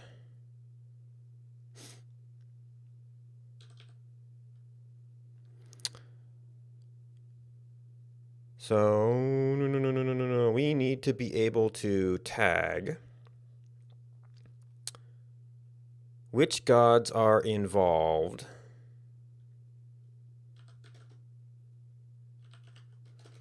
Which name is a string, unfortunately. Is it a list?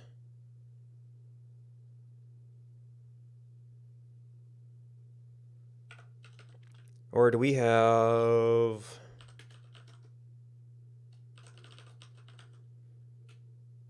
trait type, boon type?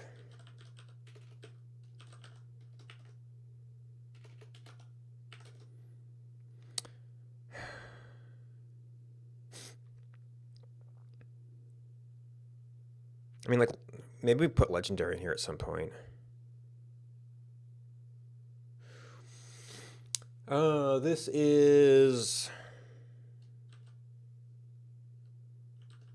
basic boon.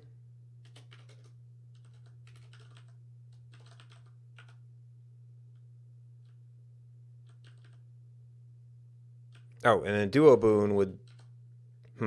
No, a basic boon, if we're trying to tag which kind of god. List of gods. There's no trinaries.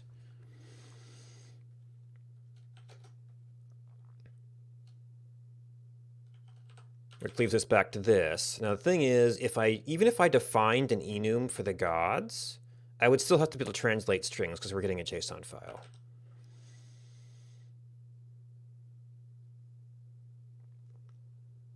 So unless I start doing literals for these, I don't have a whole lot of value for not using strings yet. I guess I do for the odd order.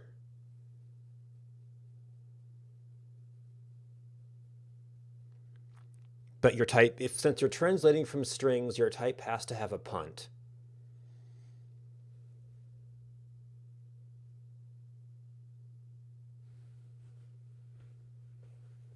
Well, if you translated it to the type during the decode step, you could fail the decode.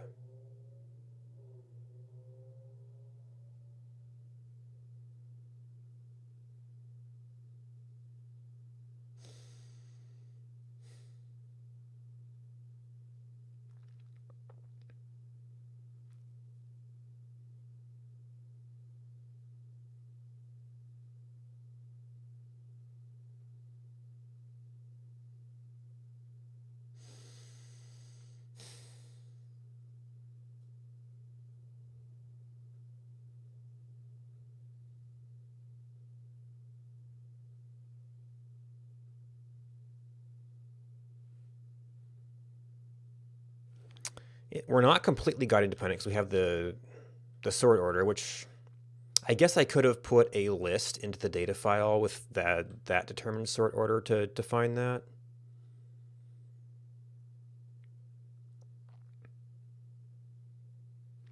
But we're going to end up with explicit stuff anyway, so...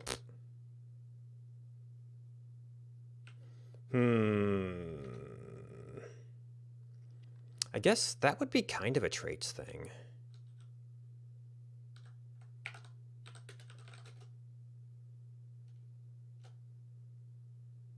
Of course, then we've got God versus God.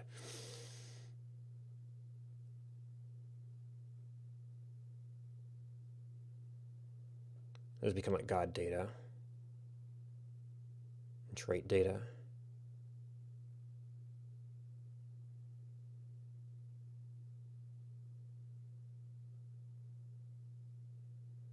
I wonder if I should rename trait boon for my purposes as well. Now, one way to translate this would be the traits is the data and the boons is the derived version with more stuff.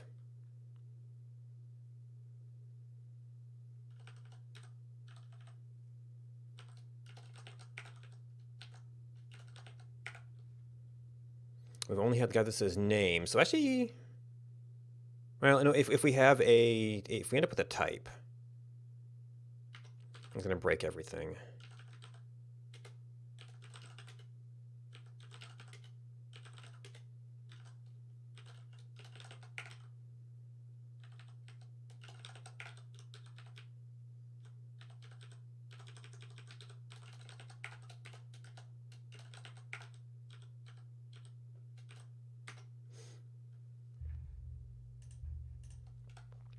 And then boon chart, also use that.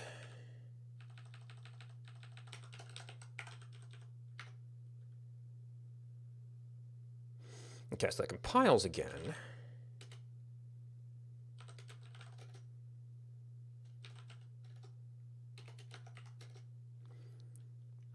And did you have, no, it would have to be boon chart had the order.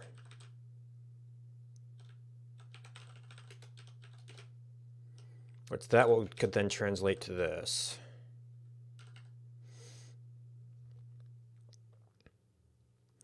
All right.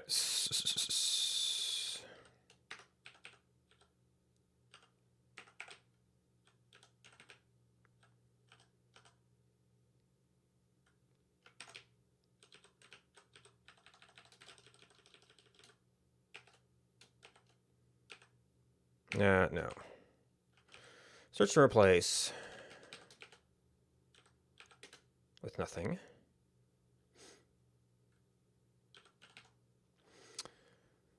We will still have to have the order somewhere, but it should become an order of these. All right, things are going to have to break for a little while here.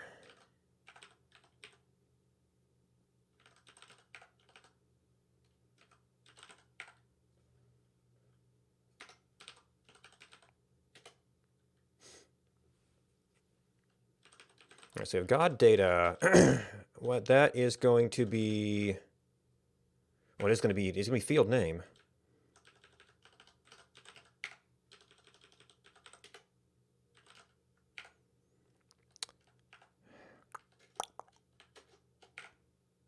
Oop, lost a space.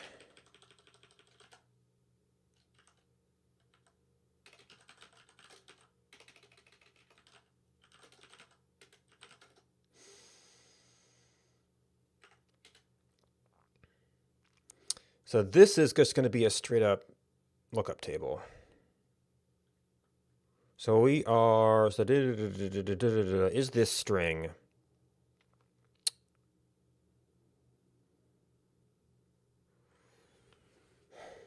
I guess it's going to be kind of a, right, it's going to be a string.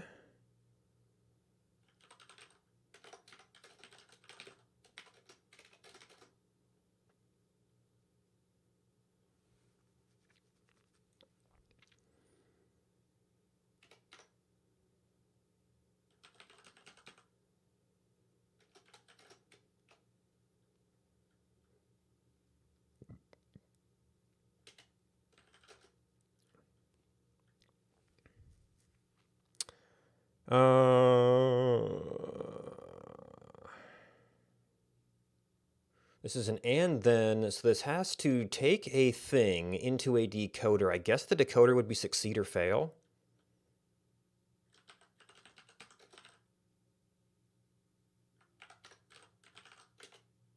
No.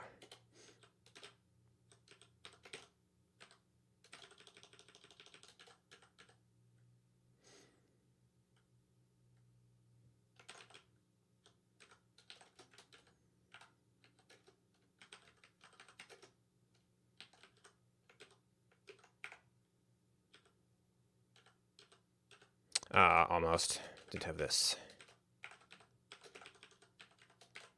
Although really, I guess, because we can't really reuse much from that.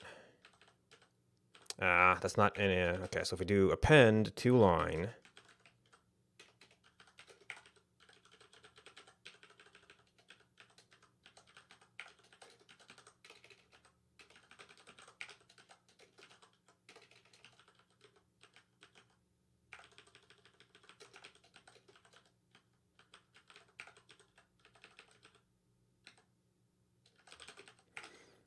Athena, Artemis, Zeus, and then this has to have a fallback, which I guess is going to be...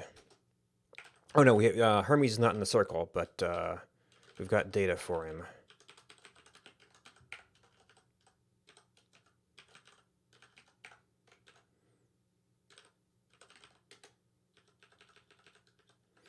In fact, I think he's technically first in the list. If you come down to it, because we can just pop him off.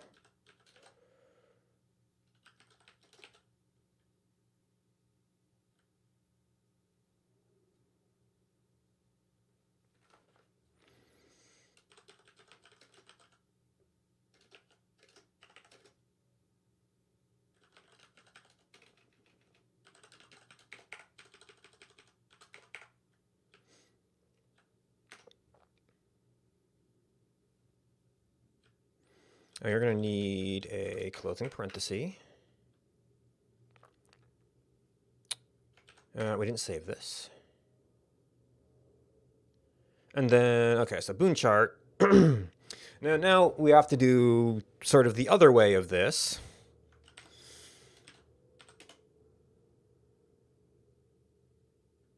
If I had a thing that was God, it would be God toString.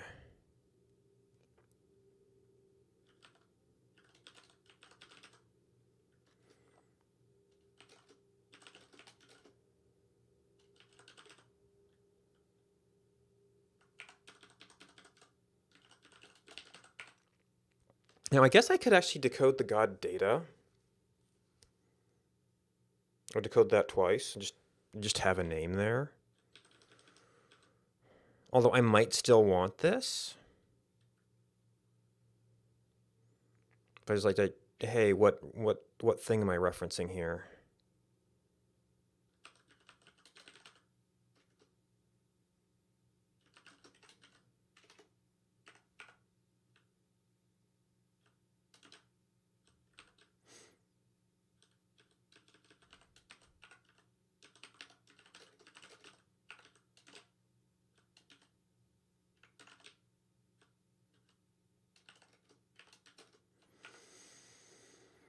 I don't have a good way to...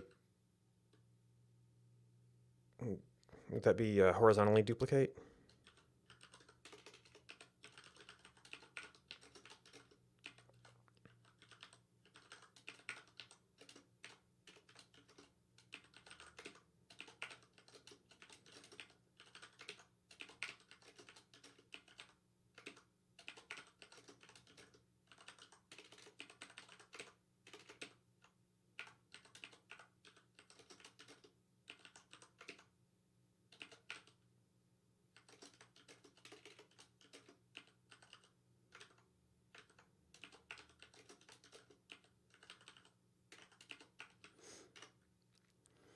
All right, so boon chart has to be able to do...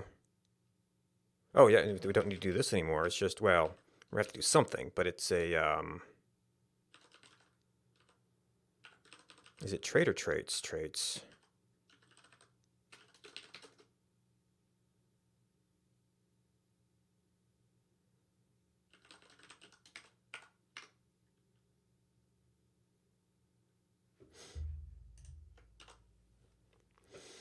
All right, so that is just a little bit of extra type protection. We were thinking about... Actually, that's probably worth checkpointing. Hey, Liger.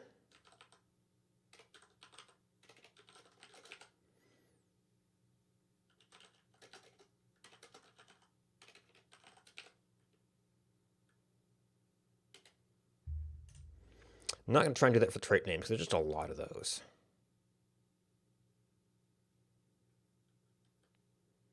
Maybe if we were developing it as a game, that'd be more useful. Well, that's getting more into the data side of things.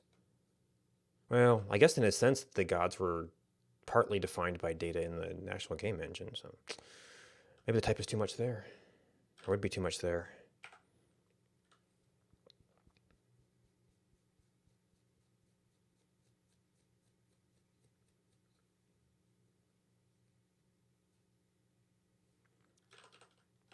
So traits. We were looking at type alias, type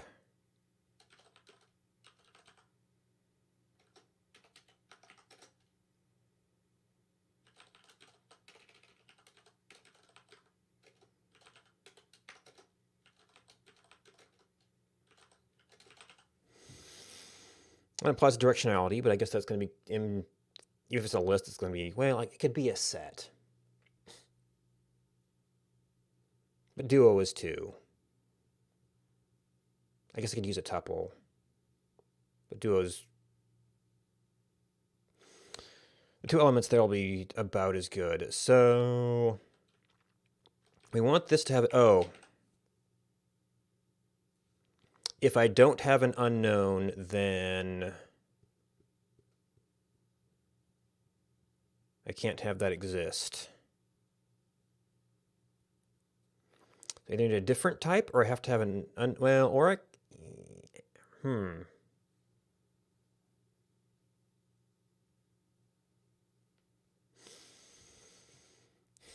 If I wanted to...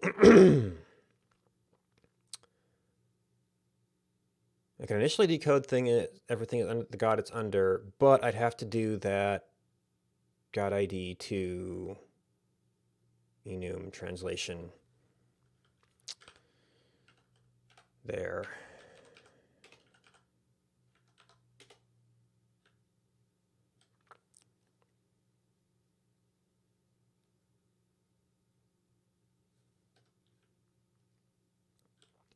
And right now, we just go list trait, list trait. That would have to have an argument where, see, this is a decoder. That would have to be to a value itself, which could fail.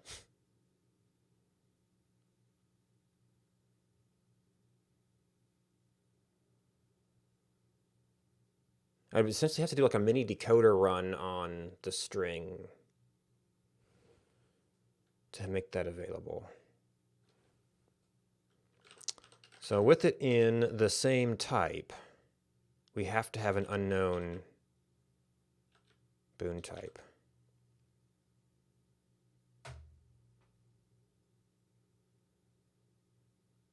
I'm sorry, I did basic boon before for a possible legendary.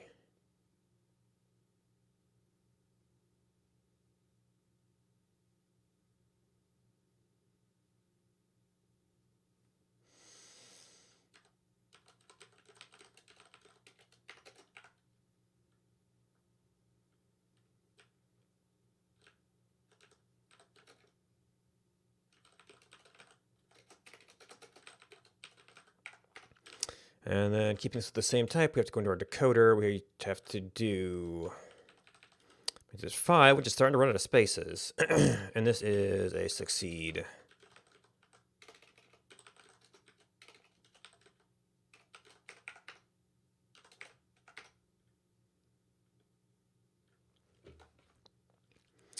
Now, let's see. We might be able to get away by going through. Ooh.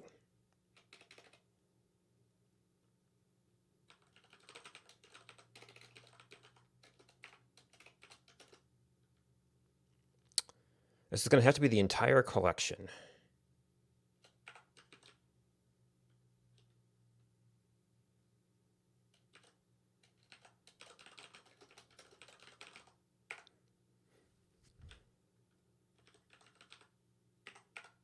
No, type.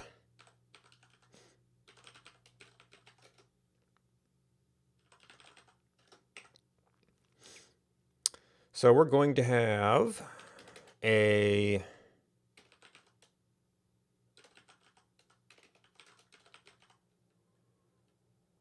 single pass for everything that is obviously a basic boon. And I guess any linked upgrade, well, any linked upgrade can have dependencies. The dependencies would really determine what god it's for.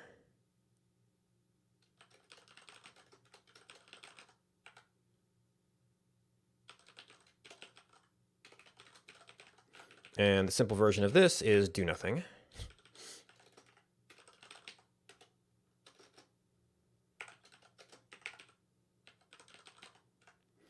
And, oop.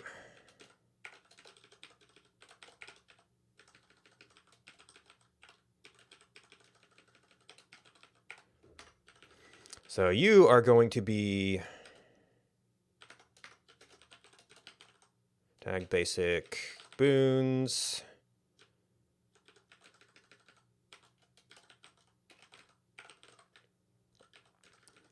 Tag duo boons.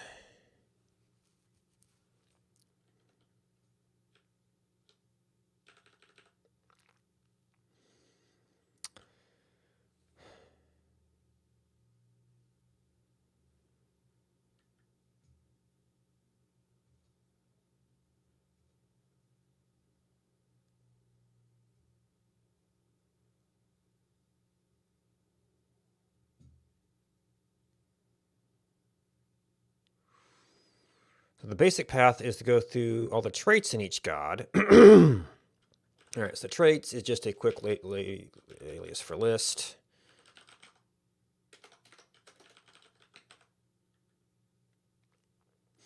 And this is going to be like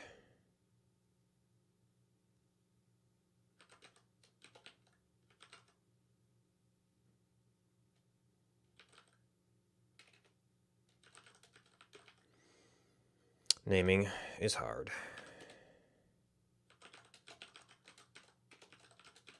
These don't need any cross-referencing.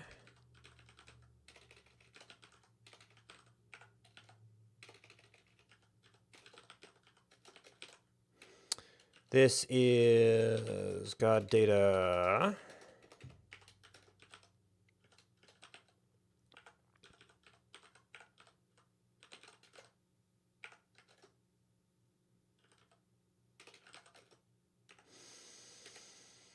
So really it's data dot, I think it's just traits. And I guess maybe it's actually going to be tag linked, not tag duo.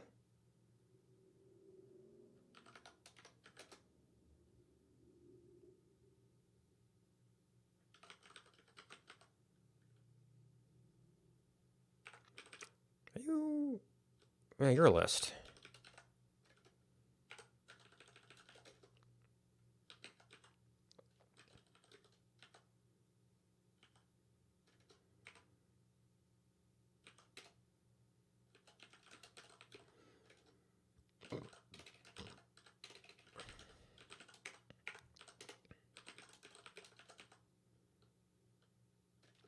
All right, you get a a boon type and a trait. And give me back a new trait.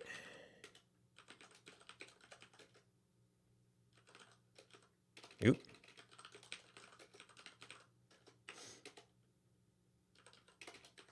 This actually isn't too fancy, I guess.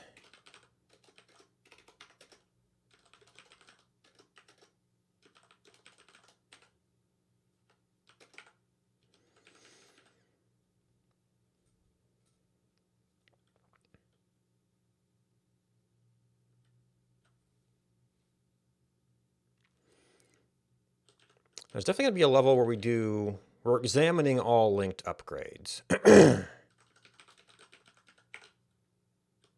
One of the consequences of that will be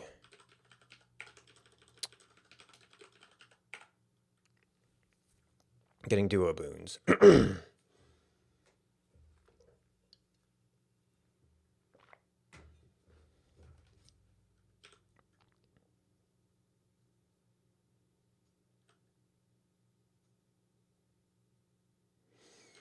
All right, so this is the same level as that, which is list.map.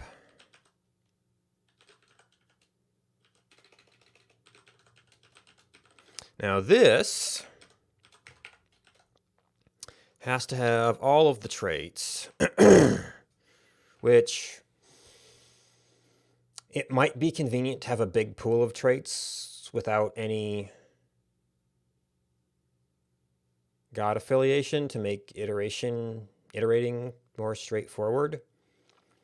But maybe I just need a thing that's like find trait in the big list.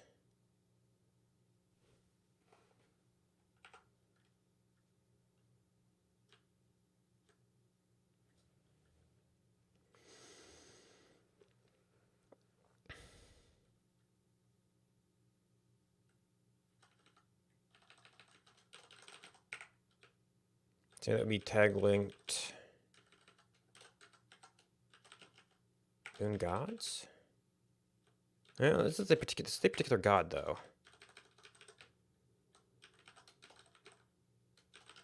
That kind of changes our. Suggest a single boon.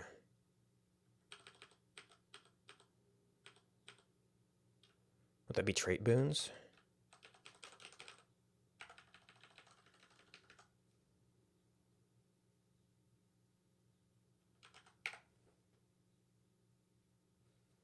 Be tag linked traits.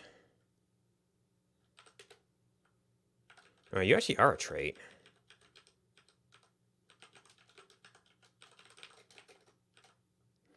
So you need all of the traits, a particular one to update, and you return that particular one.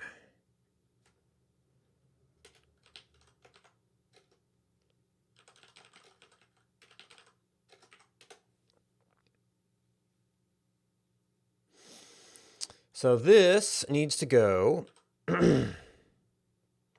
Well,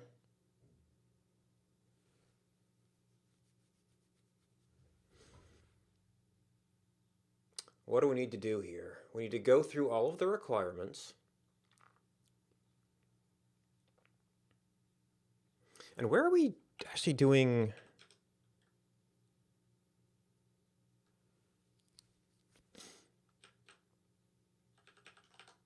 Wait.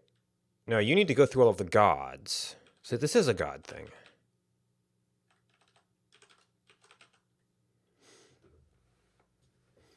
Maybe iterate all linked traits across all gods is a helpful intermediate operator.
You are traits god. Maybe this is where I want the pool of just all the linked and, well, linked is still god specific stuff.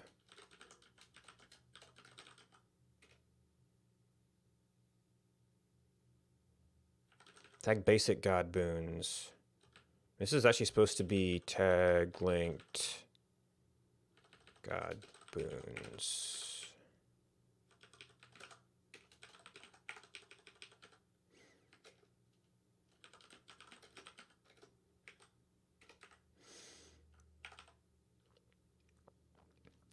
And this is god dot linked upgrades.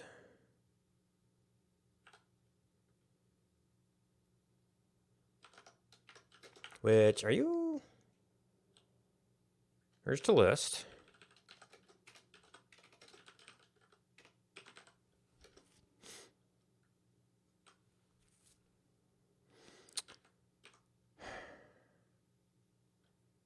Do we care which god this is part of?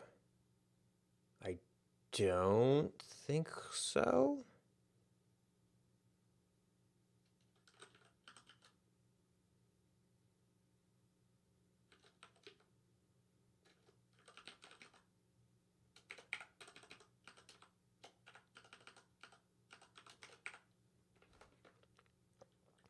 Oh, I can't just iterate these. I'm trying to update things.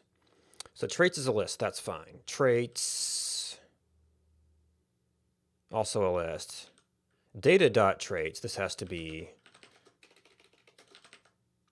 data updating.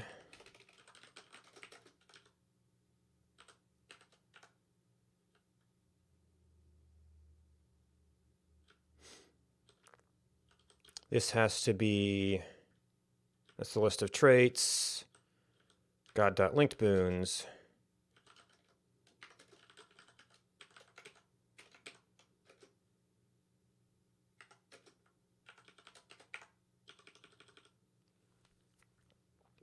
This is a single trait, which I'm not quite sure what we want out of this yet.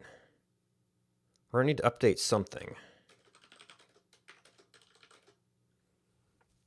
I guess this is... We're trying to set the boon type is equal to something. And maybe it's going to do that in a different function.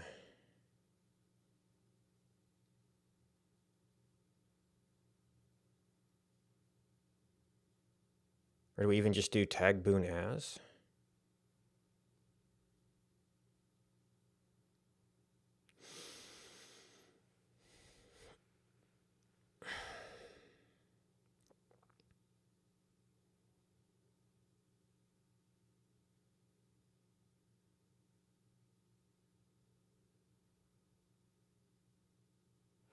Wait, tag boon as. This needs to also be parentheses.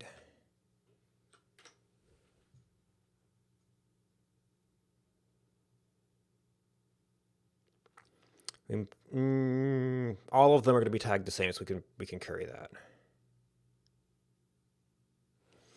These are not always going to be tagged the same.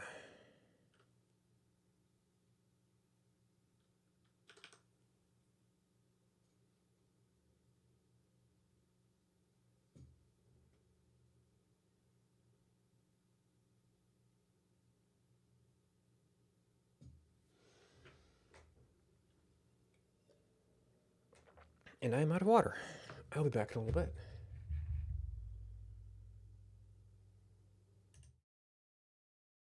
So it doesn't really say like node starting up anywhere, but oh no, wait.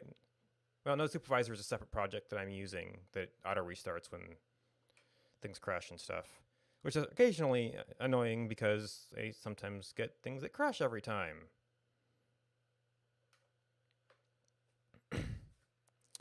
Dip-a-doo.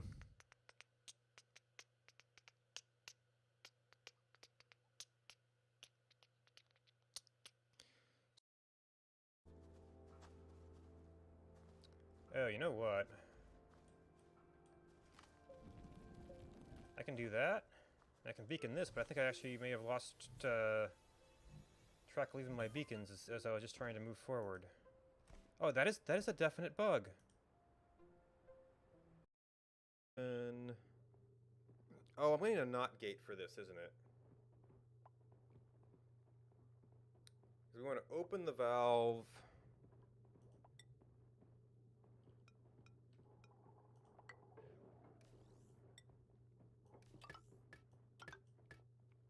When there is not hydrogen down here. And then ventilation.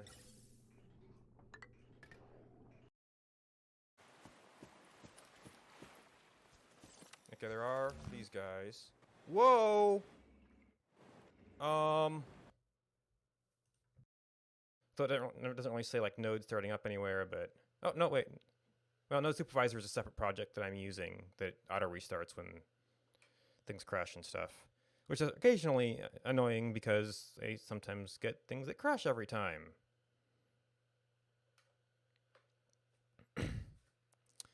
Dip-a-doo.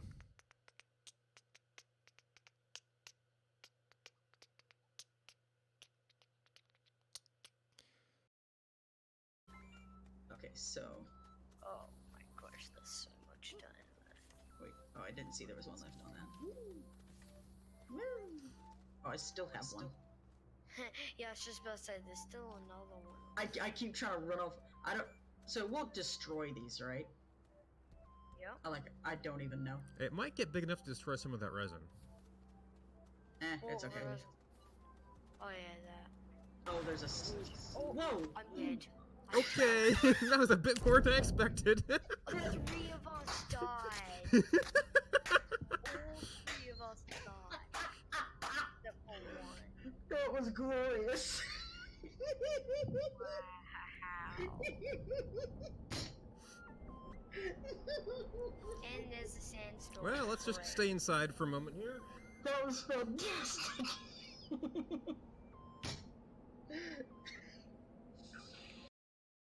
Reducing a lot of the recipes down to around. Oh, you're kidding me! That's just rude. Welcome back. Alright, we have a list of traits that we want to search for if we know what god it's associated with.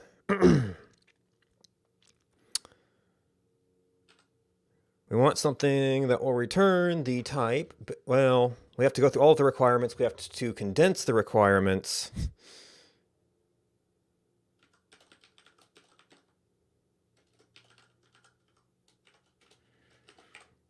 Placeholder. Actually, I guess no. We haven't. We had an unknown boon, right?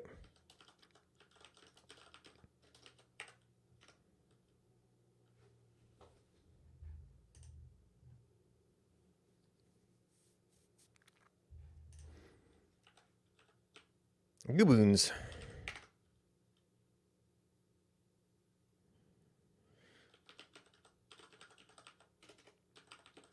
Tag linked boon. Tag linked trait.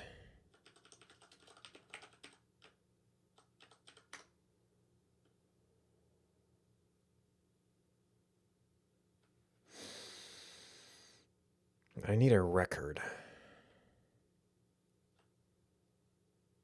I do God instead of God data.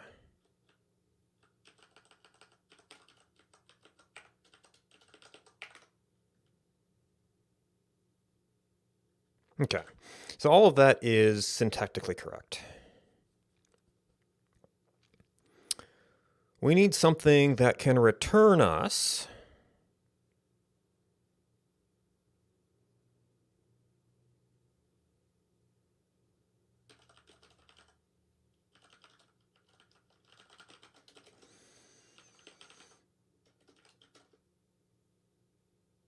we only need really only the requirements here. The requirements, which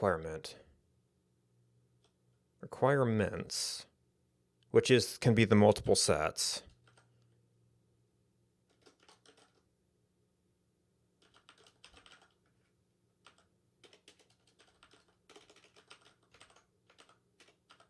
Bond type.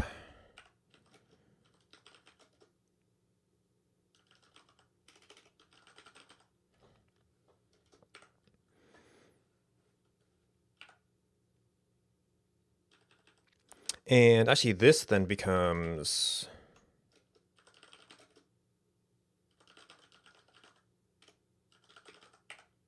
that.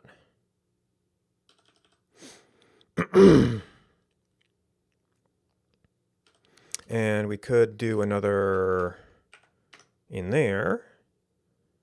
Check that that much is correct. So requirements has several types.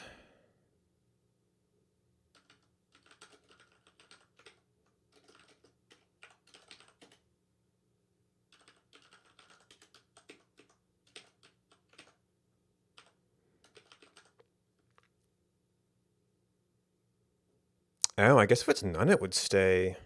Well, linked upgrades should have requirements.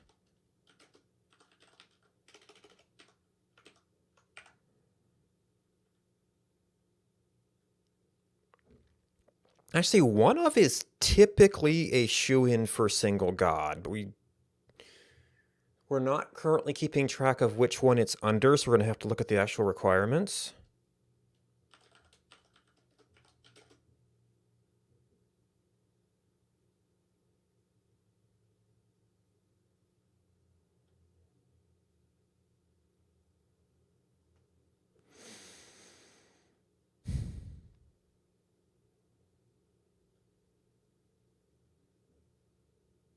Oh, yeah, and then there's the odd case. I guess if something returns more than one god, we're not going to consider it god tagged. Or more than two gods? Oh, more than one god in a group, anyway. So you're in a set. Well, I guess we fill out the structure.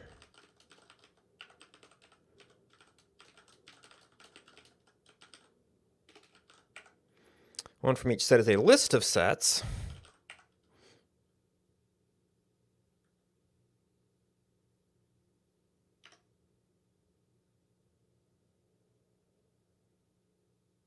Still structurally sound. So we should be able, in principle, to look at any of those, but what is the god of a set is still going to be probably a shared thing.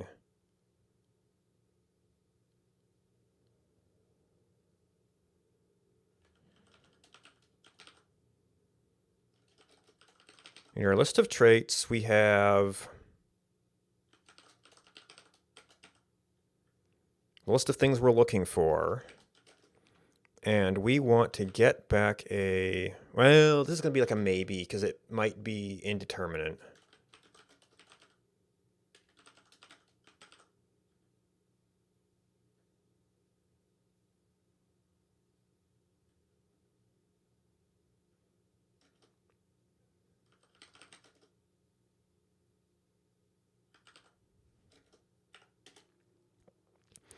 So we need to... There's probably... What is this? This is like a fold?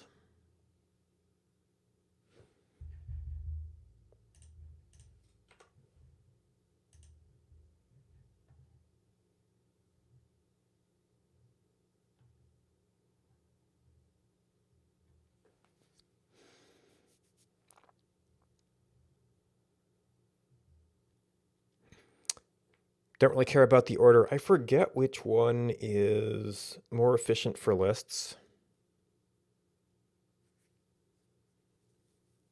Oh, this is from highest to lowest. So it might be have to do with how it's done internally.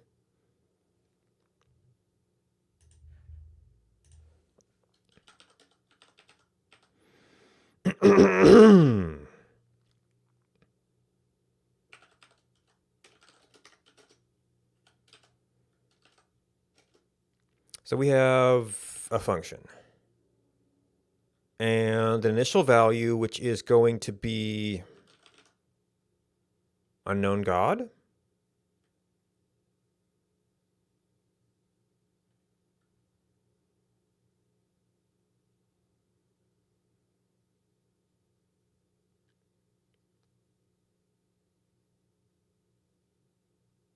In the set, and it's going to return that maybe. So the thing that goes into here is a pairwise trait and the currently believed God. Or do we map each of these to a God it's part of? Oh, I can't do like a set of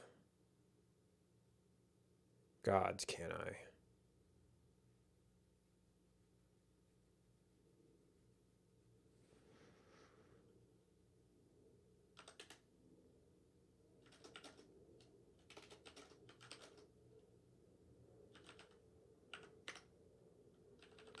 Well, this is going to be a non-starter anyway.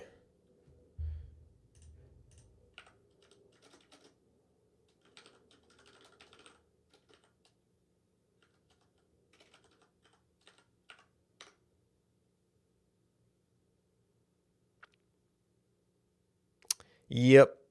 Custom types aren't comparable. The sad thing is I could actually do this if it was strings.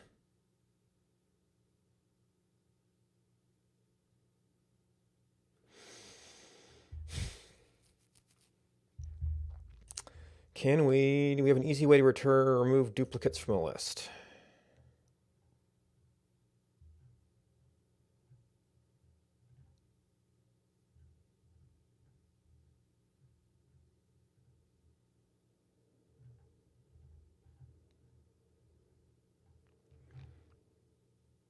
We could sort and then kind of go pair by pair.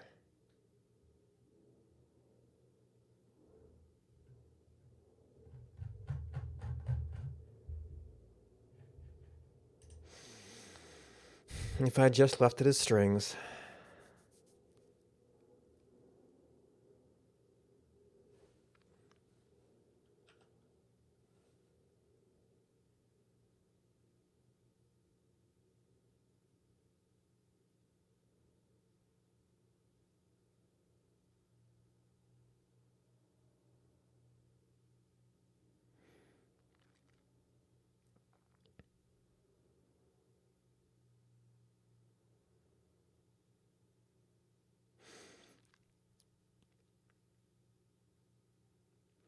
So I guess it's up to, what does our internal function look like here? This is a, I don't know, like a helper function.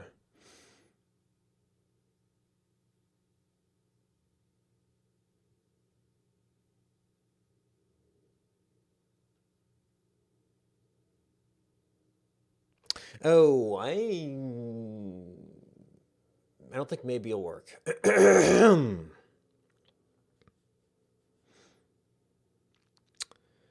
problem is, we start with nothing, we go a god, say, okay, it's just that god.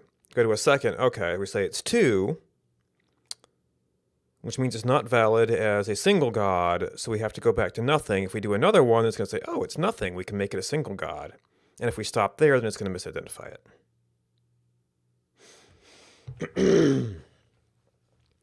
So this might need a custom type.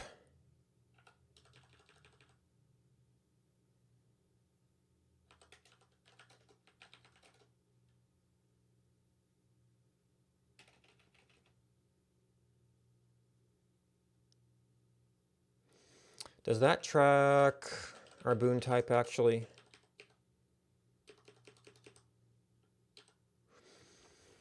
It tracks unknown, it tracks basic, but we would have to have a, and I guess if we ever went to do a boon, then it would no longer count as a single, and you would just kind of stop updating it from do a boon.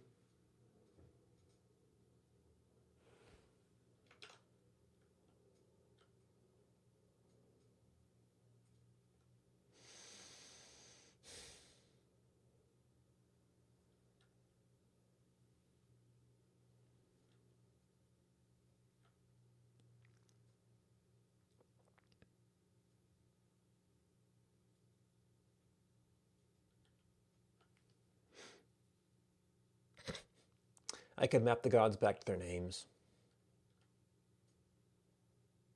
Actually, this is going to be a little bit of boon type too, isn't it? Because we're going to be looking for basic boon to identify the things that we're sure are singles.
None one many.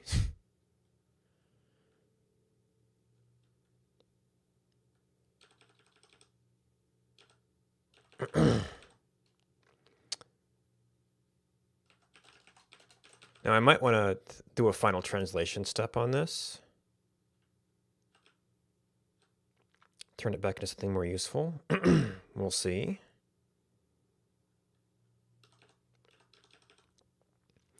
So set.foldle,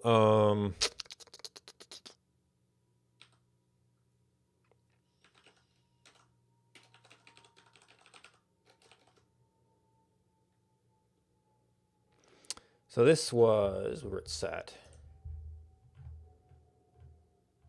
A fold is ABB. It's a set of A. So the A is the god, the B is the gods in group, which this is none.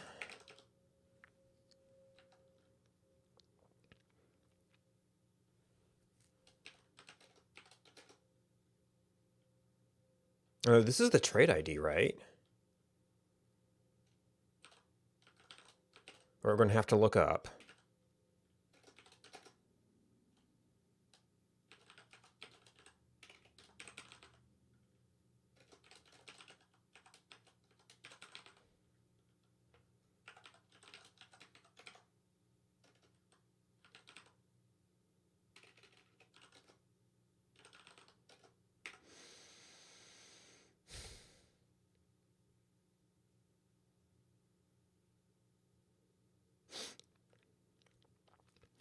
So, given... Oh, you're going to need the entire trait collection. That'll be curried, though, to do that lookup. Oh, you're not even an ID. You're an actual trait. No, you're a set trait ID that we're iterating over.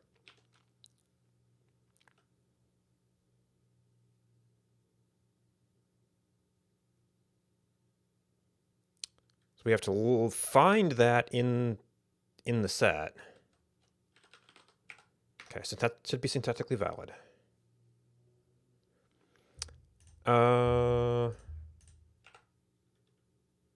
In this file,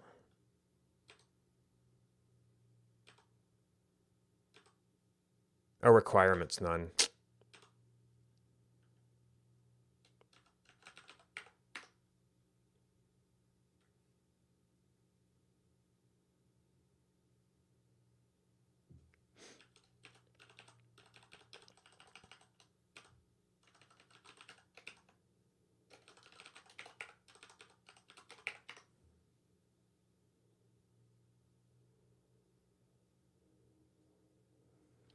And we left our none here.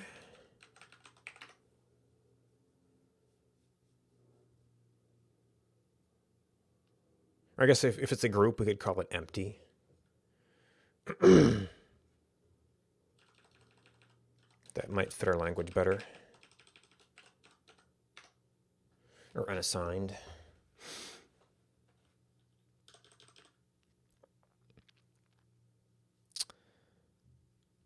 All right, so there's the comparison part of this, which is assuming we know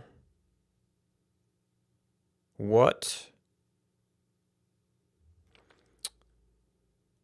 the, well, we first need to find the boon type of the ID.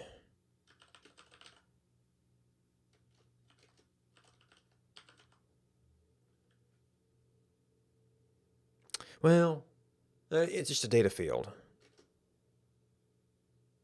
Maybe like to find boon type.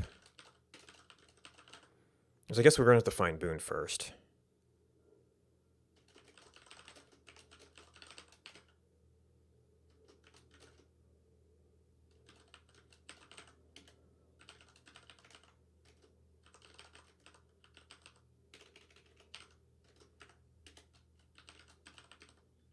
Which is not guaranteed to succeed.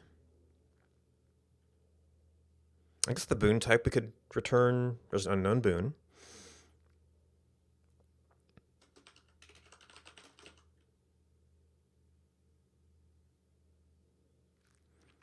So that's not going to, it's in some form where they're not going to be guarantees to succeed.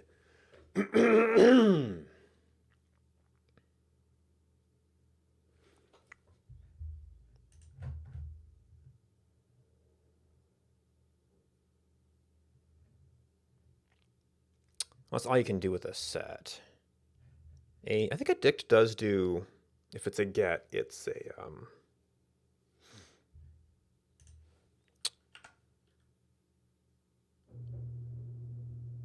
it's a maybe.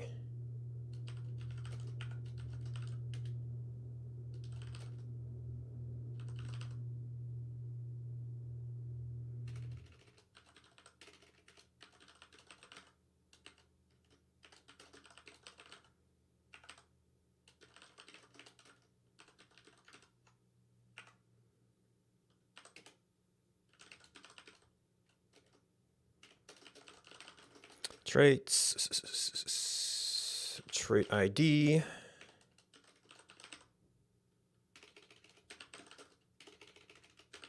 Maybe trait.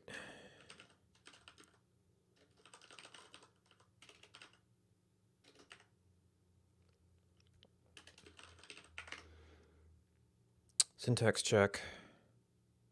Okay, that looks fine. Now, traits is actually all of the gods. And for the purposes we're doing right now, I think I only need to look at basic boons. I think those are the things that can be prerequisites. Well, no, you can have Like a legendary can depend on second level things within the god's basic and linked traits. So we might have to do multiple passes of this.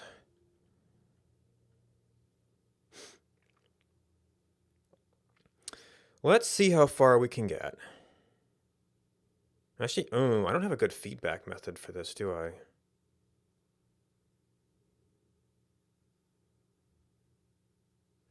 Might have to just like dump a list somewhere where I can color code them.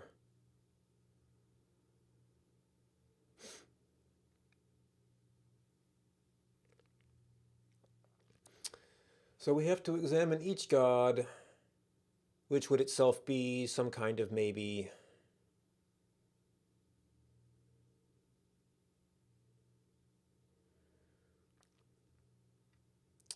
this would be sort of like a fold. It's like we'd kind of like to stop when we found it.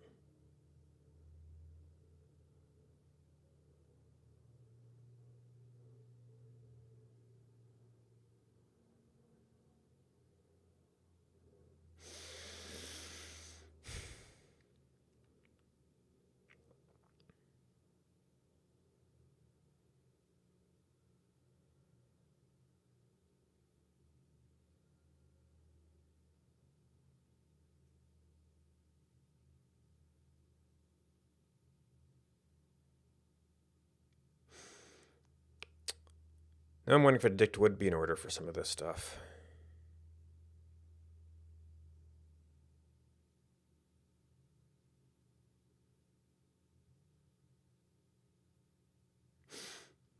Well, it's kind of going to change our primary. It would change our primary storage to a big old soup of IDs. The linked ones wouldn't matter too much. We might kind of want to know which ones were basic parts of a particular god.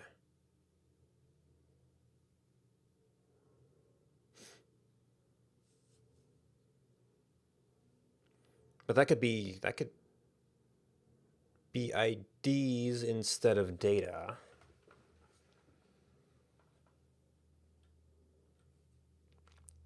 We could pivot from our load format to a dict of traits and a little bit of god info. Of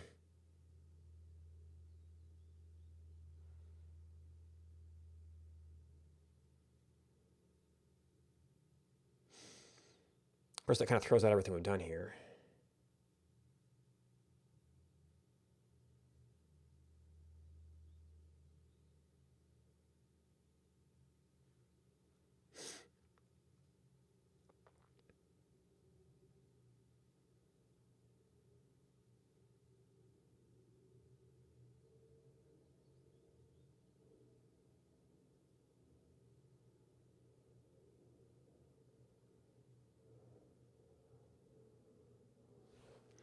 Uh, you had a list of traits. That would have, yeah, we'd have to separate. Well, maybe the trait itself would be kind of the same, though we did add one property.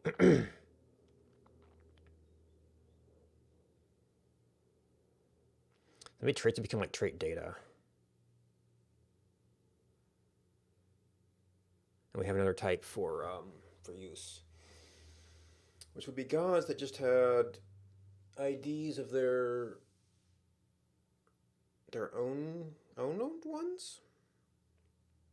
You got the traits that are like the basic entry level things.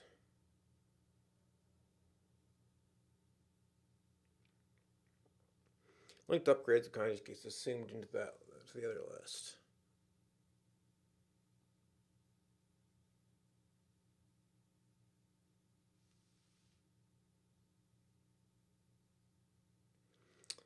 So this process is going to need to be able to find things by ID. If we are, well, it depends on how we draw this. If we're going through certain things, we need to look up what's the icon for blah. Sure. If we're going through the list of all the traits, which I guess we'd still want to have it in one data structure, just go through them.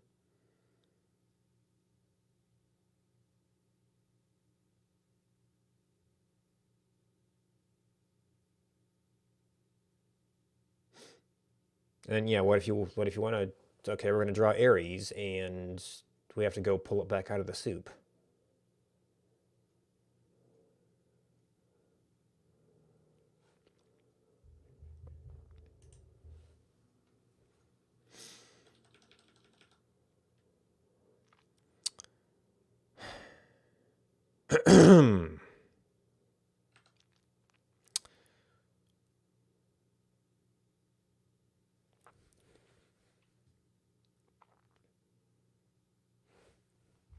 Does list have any kind of like find?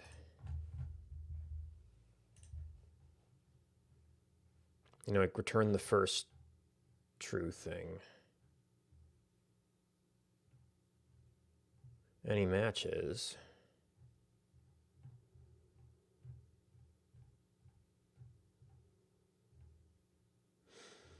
Partition.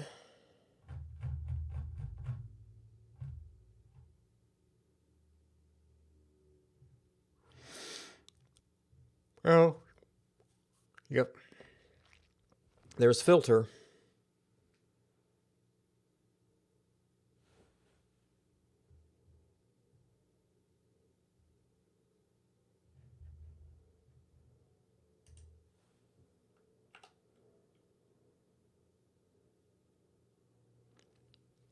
And then you see if you got one entry.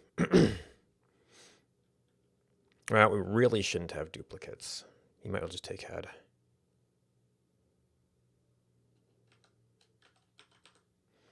Now, this is going to be... We're going to be going over gods.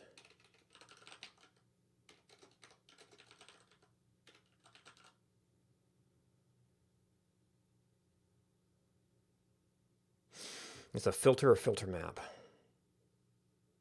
And we're throwing it out regardless. It's a question of, do we want to transform the result? And we kind of do, because it's going to be like the list of traits that we care about.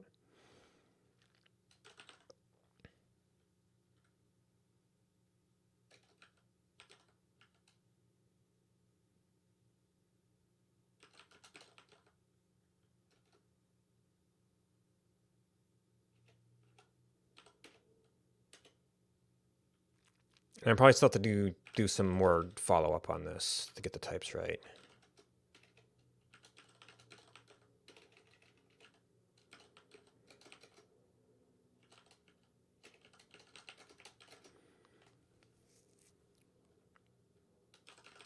Oh, you're going to need the ID, which means that's going to be the first thing.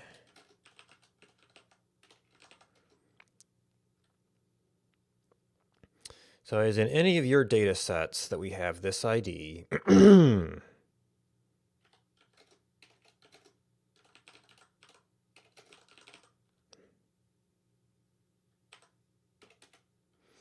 now there are multiple things we need to search here.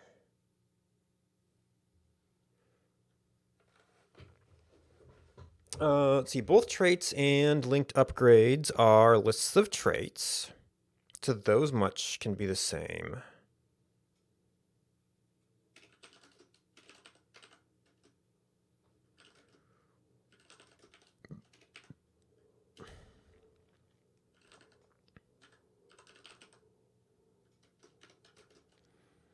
It would be some kind of filter map, maybe? Maybe?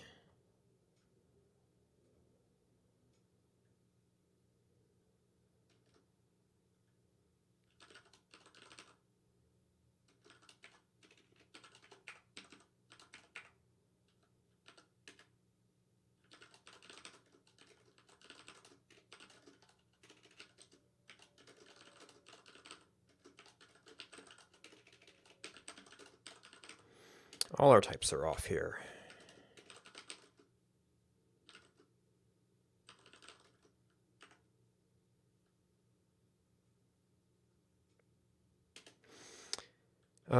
So the true false of this is, well, filter map wants a maybe.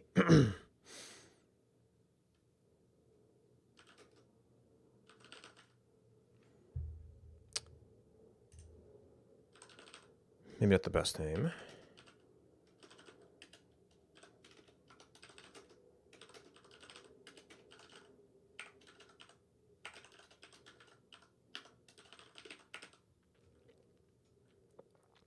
So that one's probably fine.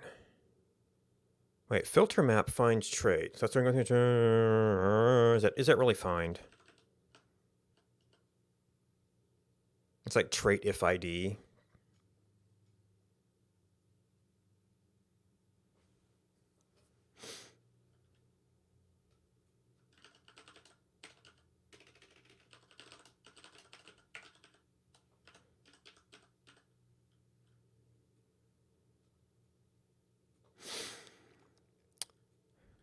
Okay, so you're a maybe. Now, this case, we did not really transform it. So filter would have been fine. And we know further up, we're going to need other things, but this might be a general process for finding things.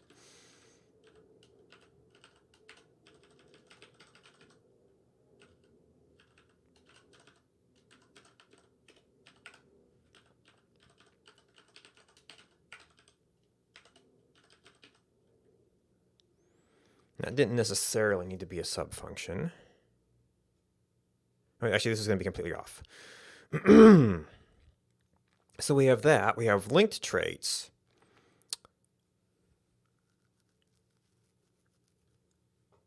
We really don't expect an ID to be in both.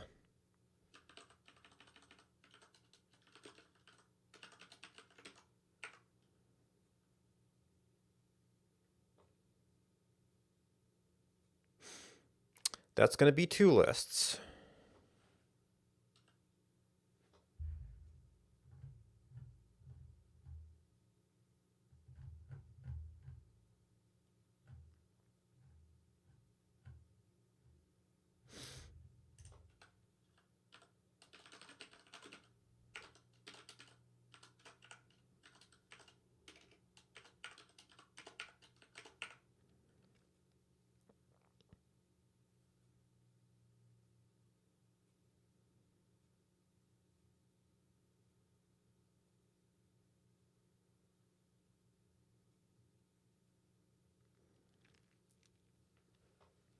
Map a given function onto a list and flatten the results.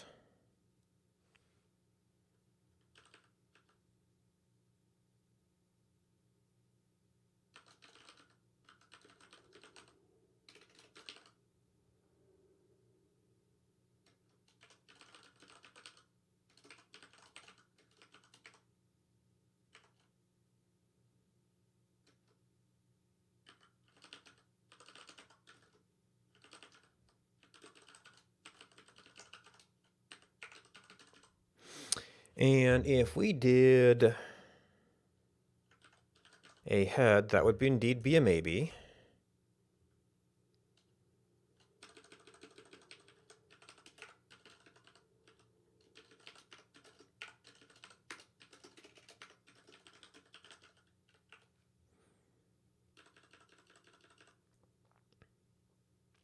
Now,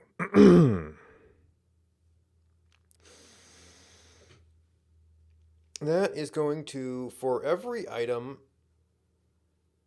for every god,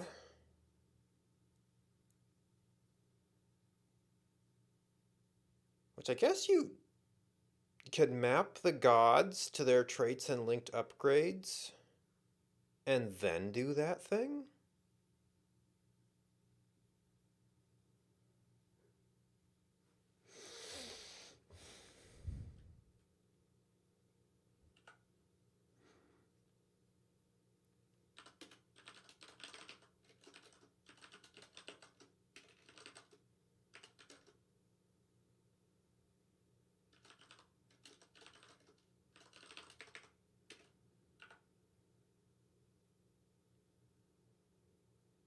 Oh, I would have to concatenate all of those lists to do that.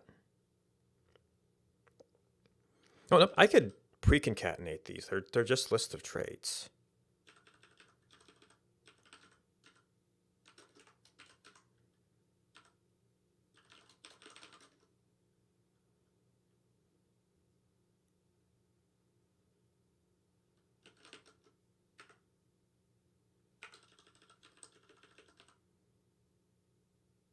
Oh, that is still a list concat for everyone.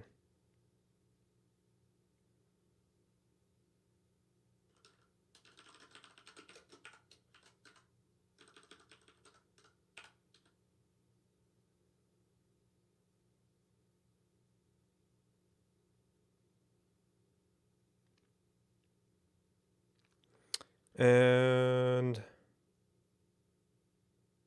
wait, would commit? No, that in cat map wouldn't do that.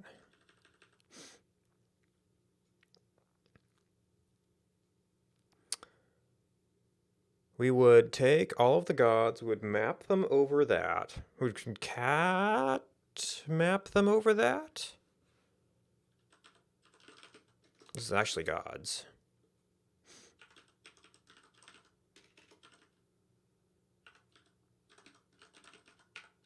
So we need to be thinking in that terms.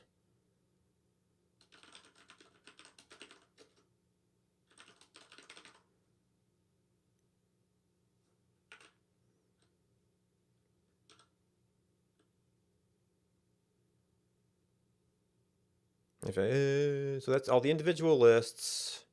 That would just give me a list of traits, wouldn't it?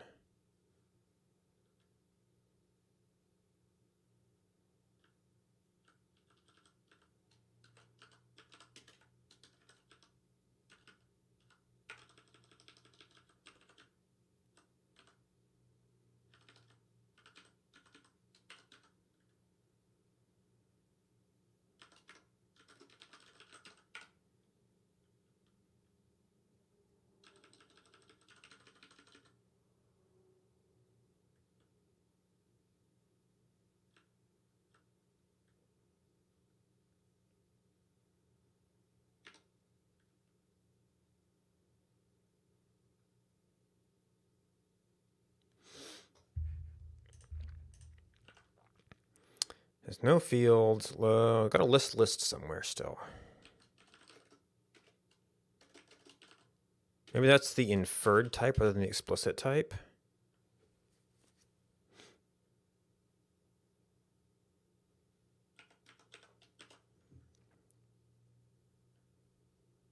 Oh, this is not a list.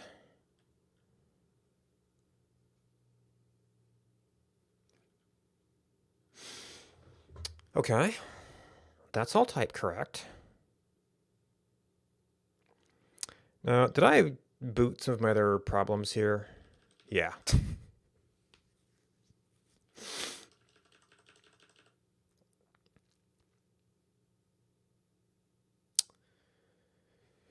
Okay.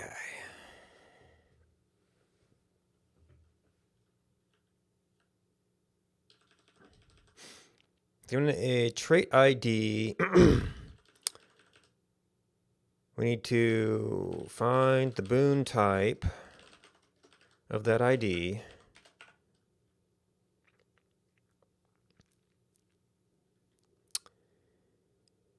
And, is this a case? Well, it's a case of this and our existing group.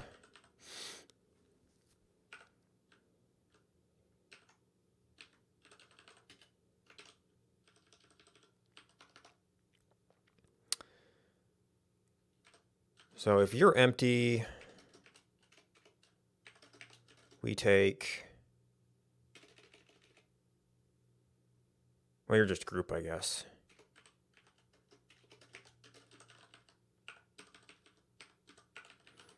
Maybe for consistency with this, we're going to go like if you're empty, we take that. If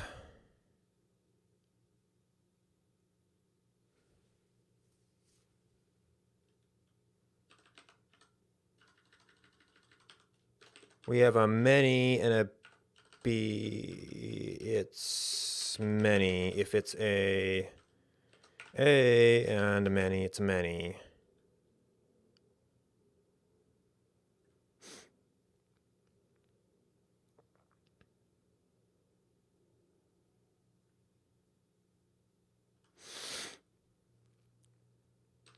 If we found a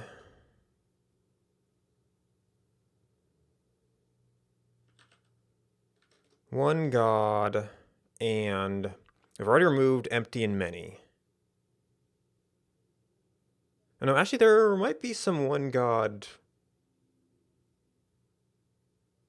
No, so the only thing we have to consider is one god, one god. Because it'll always be in combination with one of those other ones. And actually, we kind of don't have to consider this because that becomes a many.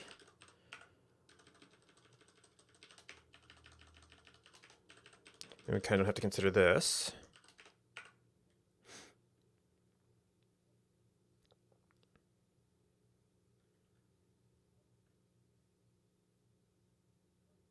No, we can... No, yeah, if... Oh, no, if it's the same god, it's fine. It's if they're different.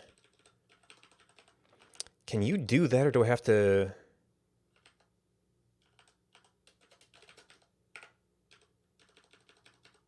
I might have to do like an AB. Is A the same?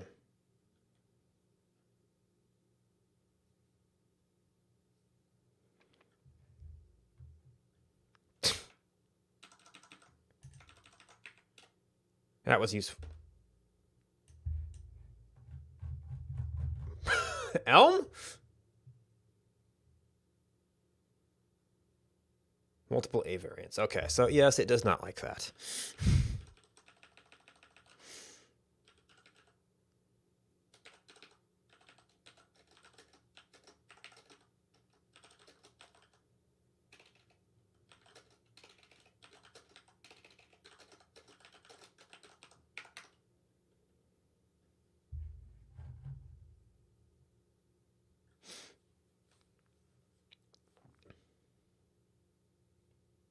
Gods in group A.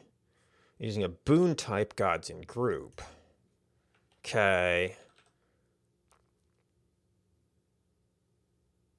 Ah, yes, boon type. Which is not, doesn't need to be entire group. So, which can only be, well, okay, so group, this stuff is all kind of accurate. So empty for you is unknown.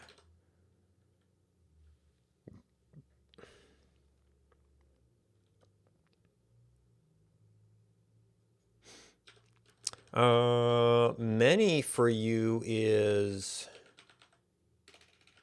a duo boon, which means we're already in trouble.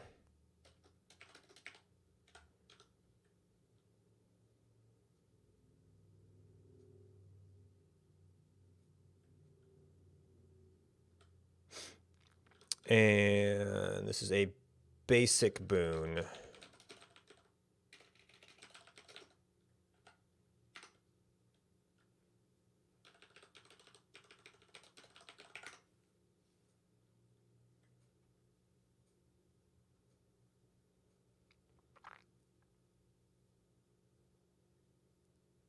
Oh, yeah, okay.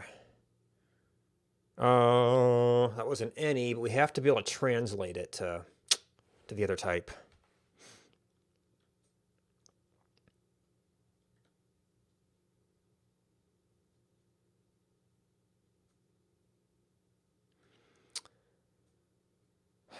Well, we can knock out duo boon. But that's a wild card. Well, the many's probably fine. Because that's a problem.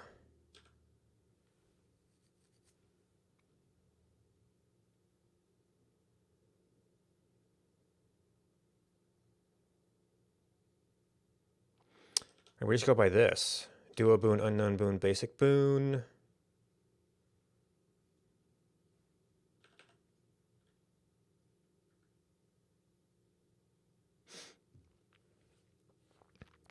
It's an unknown boon, it washes out everything. If it's a basic boon and that, then it depends on what the other one is. If it's a basic boon and an empty, then it's a 1.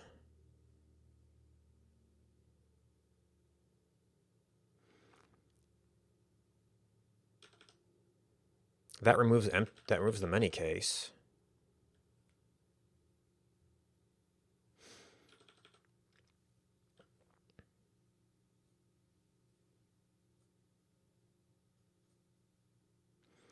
If it's a duo boon, then it's an automatic many.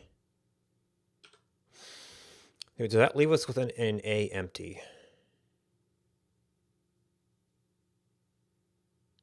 We've handled unknown boon, basic boon, and duo boon for wildcard and for wildcard.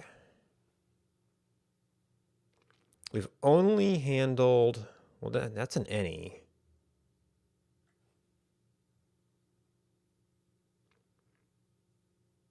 I guess I'd like my original structure better. We have to, well, I guess the only other combo here would be many, but many is wildcarded.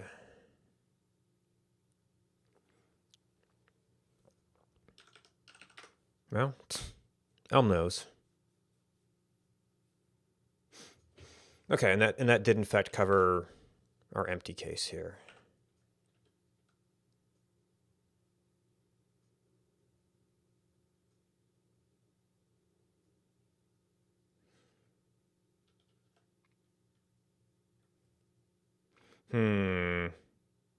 Can we order these?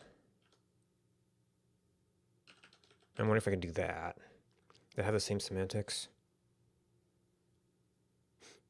That's basically going by what the new one is.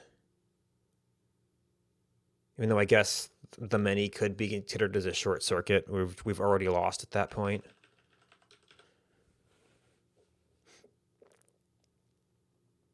And then after that,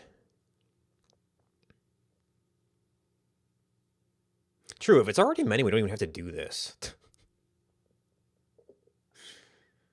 Although we do need to do a little bit of testing based on the value of that, so it's still a little bit of a case. And if we do that case, then we have to consider what happens if it's many, even if we've already excluded it.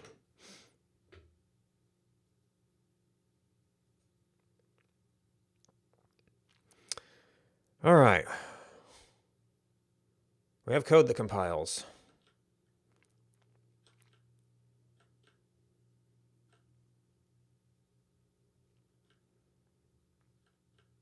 This is almost a module in of itself, geez.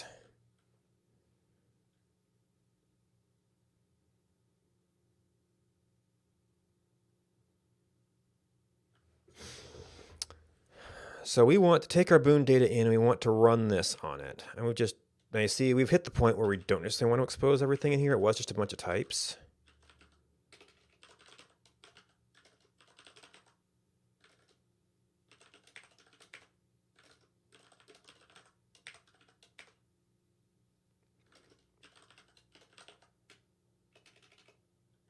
I see for type aliases, if it's a record, I don't know if we need to ... it.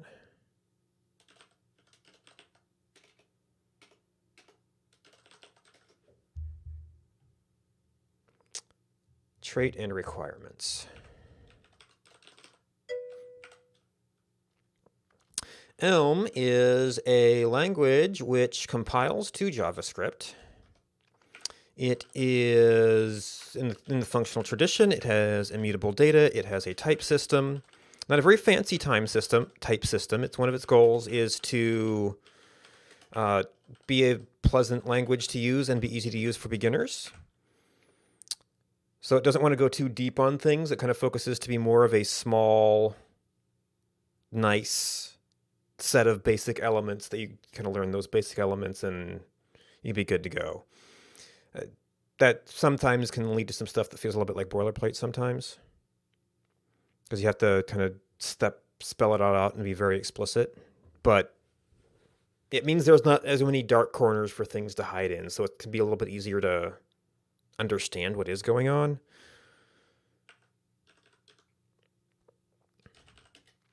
All right, trait. Thank you for the follow. And what I'm doing right now, I just added probably too much in one step. Actually, this is maybe I could have done testing for this. A big algorithm, and now that added a whole bunch of functions, so I can't just do the lazy bulk import. Is it a faster bootstrap? Bootstrap, I have always felt, is like a default theme for developer projects that got out of the cage. I don't even see how bootstrap is.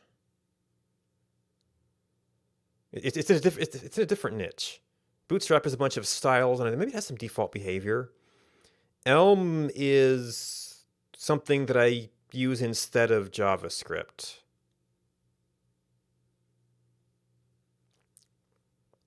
It might kind of fit in a similar role as TypeScript, except I figured if I'm going to add a compiler, I want to try a completely different language.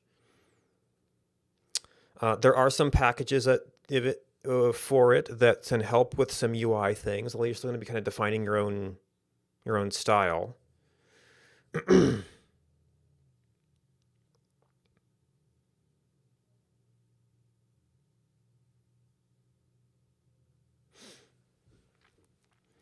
But from there, you can do some interesting things. So, first of all, don't get too excited.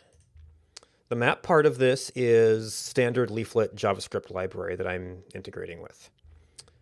The UI controls here, and also down here, are being run by Elm.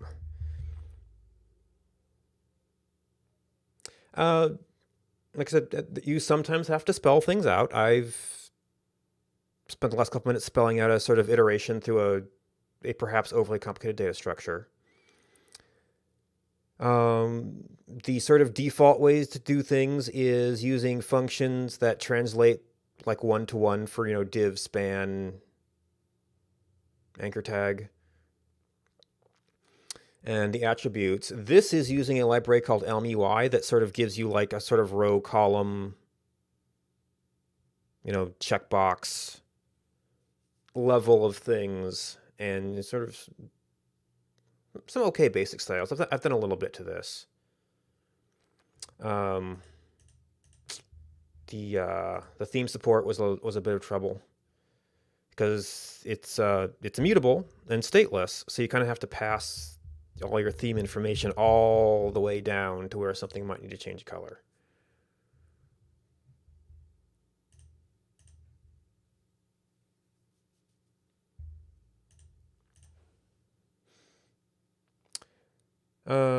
But you can do kind of all thinking what you want to do with the UI. Okay, yeah. So yeah, it is a programming language, the functional programming language. It could be a little bit of a mind shift from some of the JavaScript imperative style things.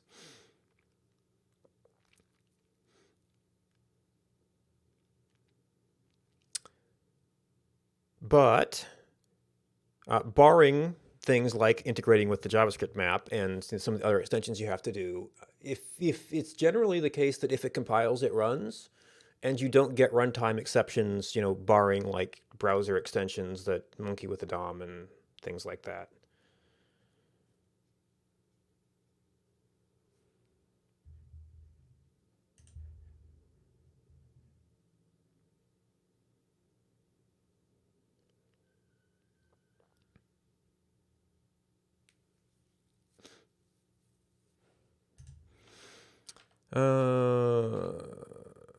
Elm, it's just Elm Lang.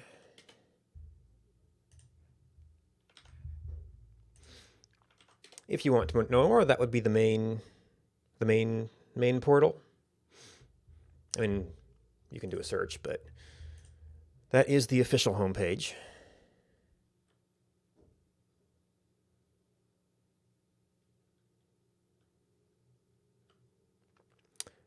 Yeah, well, I mean, by default, it outputs HTML. And then I'm using the package called Elm UI, typically.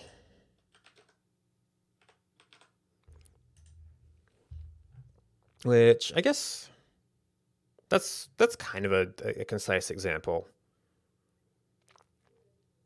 So this ends up being fairly similar to the way the HTML library works. I'm using Elm UI in here, so I don't necessarily have a good example. But it kind of follows that line. Instead of div, you have like row and column. You have attributes, which are LMUI attributes instead of HTML tags necessarily. Although you can sort of there's a escape hatch to go to HTML elements and attributes, and then you do other things which are functions. So yeah, it's all functions. In a sense, row, column, and div and span to an extent are functions in the HTML library. And most of the things are going to be elements in here. So you've got text, basic element, rows and columns, then you get your paragraphs, columns, tables. Let's see. So sizing, debugging.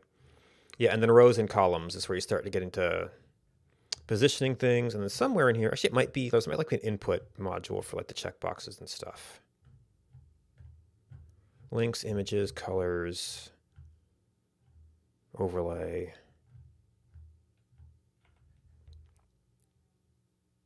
Yeah, input gives you the sort of their default like button, checkbox, text box.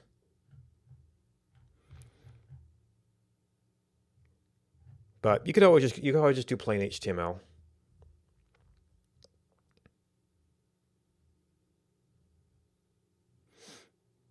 I don't remember offhand. I probably still have some projects that are using plain HTML.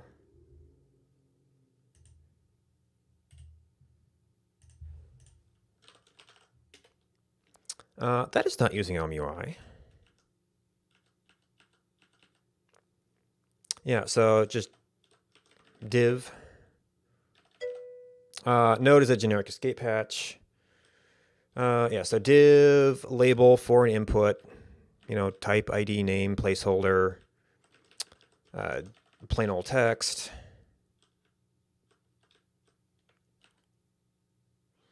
Actually, this one's bootstrapping to an SVG for most of it.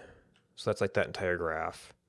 Footer element, anchor tag, href, target rel.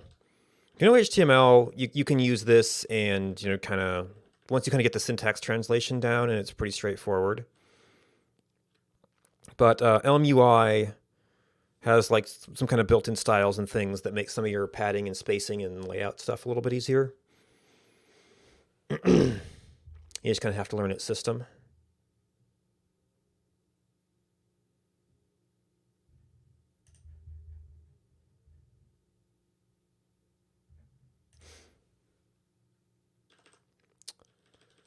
All right, trait requirements. And then this is identify boons that we're trying to expose.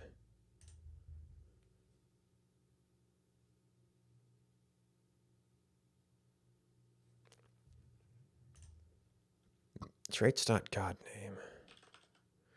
Oh, that's another one we need.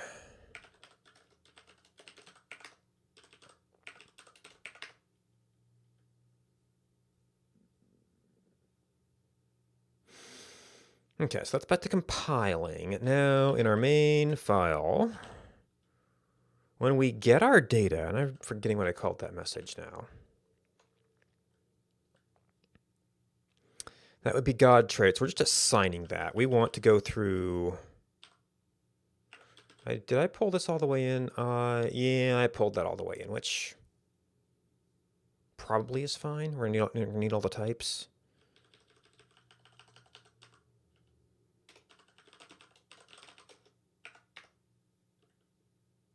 Or just identify boons. Yeah.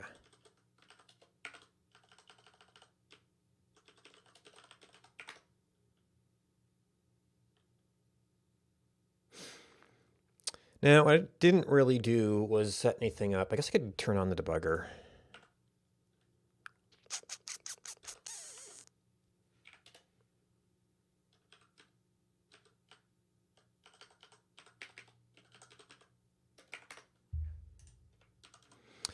So it can be a little bit of a performance issue at times. But one of the things you can do, and there's very little happening here. Now, if I start moving this stuff around, we get a lot more events, which I might just want to simplify that out, is because everything is in I mean, it's kind of stateless. You've got this model. It's being managed by the runtime. There's a sort of built-in debugger that lets you inspect that model. And like if you're doing animation, it can get very, very spammy.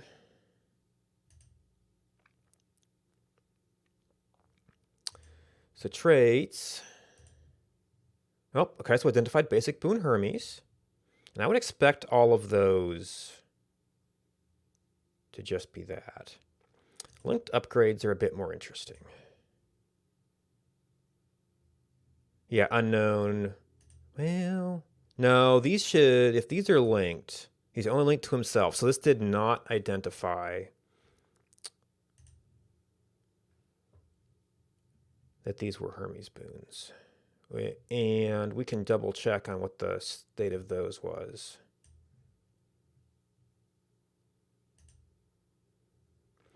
Because we've got traits, Hermes, traits. Actually, Dick would be nice for maybe identifying these two.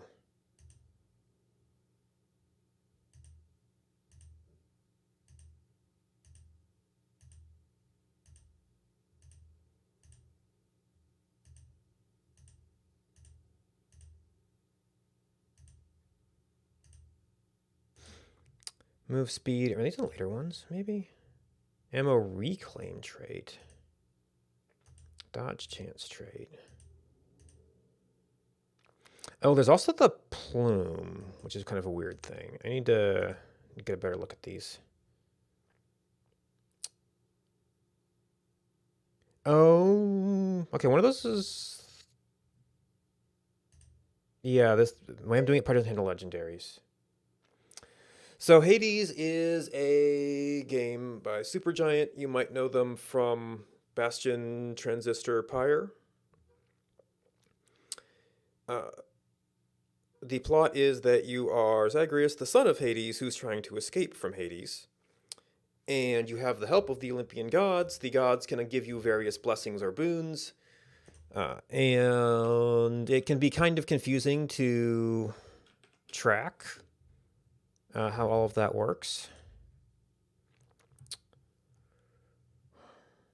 I'm trying to kind of make a big master chart. If we just pick somebody individually, you get things like this.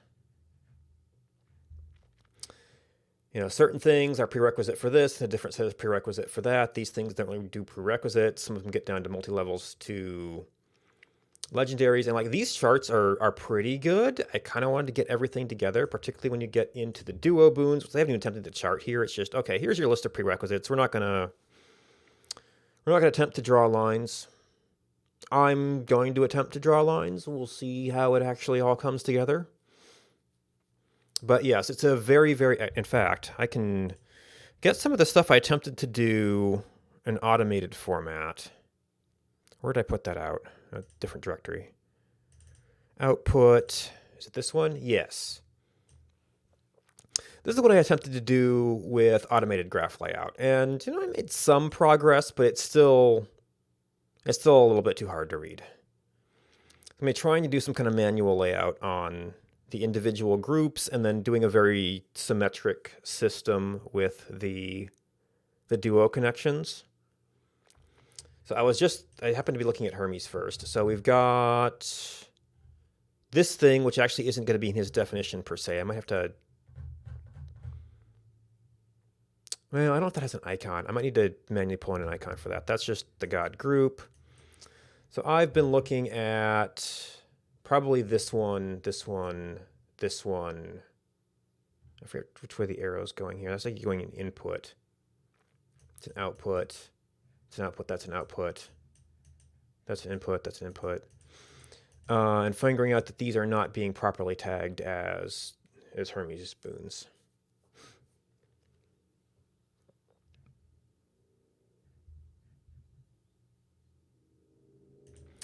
From the looks of things.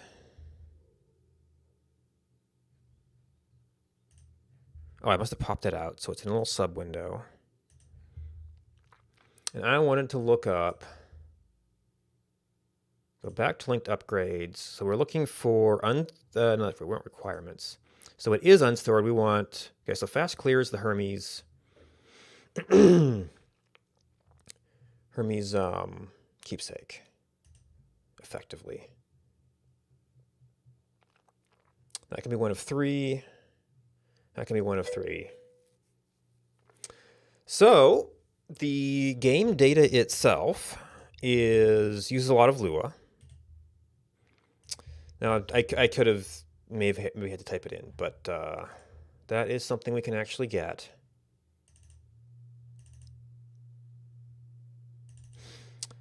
Content scripts. So mostly it is loot data. So if we go like Hermes upgrade, and it's like a bunch of voice lines. So we have this Lua, which it's kind of technically code, but mostly data, which has a bunch of things. I'm pulling out some colors. I'm pulling out these traits, and then the linked upgrades have all of this dependency information. I used 2 programs. One of them makes the chart, one of them makes the dump. So we actually run some of these scripts because this is Lua, so we can do that. And some of them are not strict data, so we have to kind of fake out some stuff there. Some of the other strings are in sjson files, which is like JSON with like comments, and you don't have to use commas and some other things that I had to go find a Python module to parse. So I use the Python module and a Lua data module to dump them into Lua files so I can pull them into here. And this does a super crude to JSON, kind of assembling data from all of those sources into a JSON file, which Elm has a standard way of parsing. So I'm just getting there, I'm getting the color, I'm getting traits with names, and then if we go down to linked upgrades, I kind of followed the format of the other files. We get the requirements that tell me what depends on what. So the start of this was playing around with the dot charts, extracting the data, playing with the dot charts, switching over to JSON so I can sort of use my standard web stuff to get into this. And right now, today's been a lot of data processing. Well, I started out getting zooming and dragging straightened out on this. So we'll be able to zoom into the chart and look at stuff.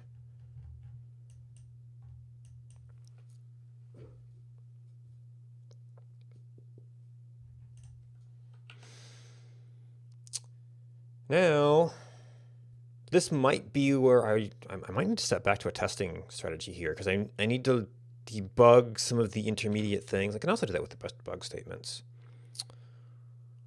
This was in traits.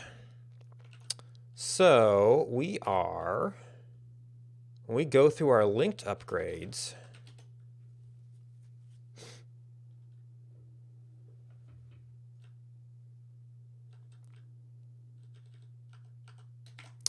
tag linked boons. This goes through the entire collection and attempts to do this stuff to it. We update that god's list of linked upgrades.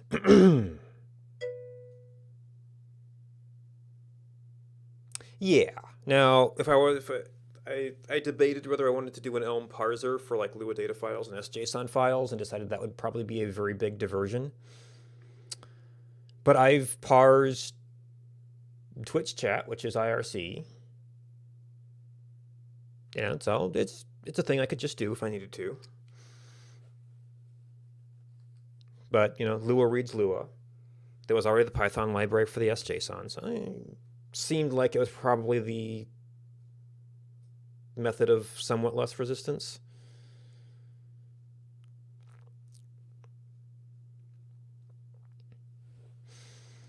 So on an individual boon level, we are attempting to replace the boon type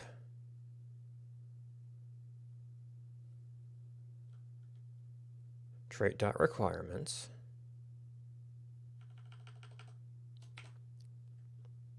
So you're gonna have traits. Oh, because I got off on this big tree of stuff and never actually did any of these. Well, that explains that.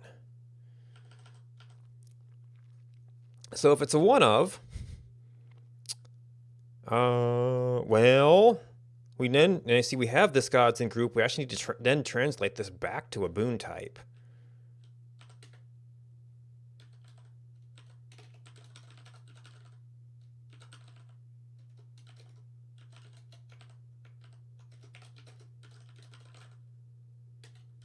Even though we were trying to get around them earlier.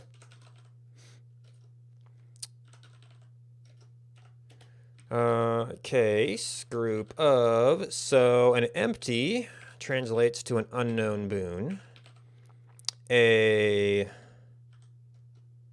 one of a god translates to a basic, it's a boon type. Oh, we're only dealing with one of right now. Basic boon of God, and a many translates to unknown because that group was unassignable. So that should let us do basic one of, which is what I was looking at there.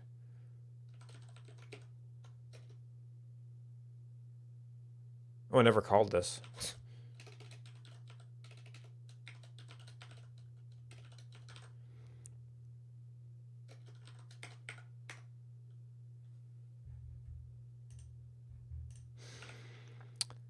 Okay.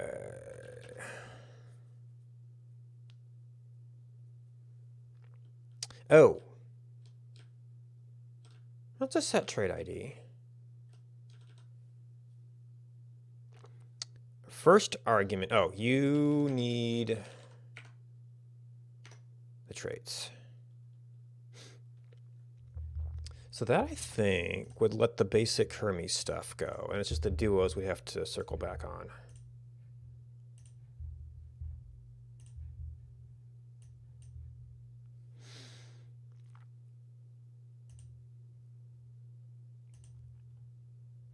Linked upgrades. Basic boon Hermes. Now, some of these, well, one of these is actually legendary. I've not gotten to classifying that yet. Because I could just by which list it was found in. Okay, we do not expect any duos to be working.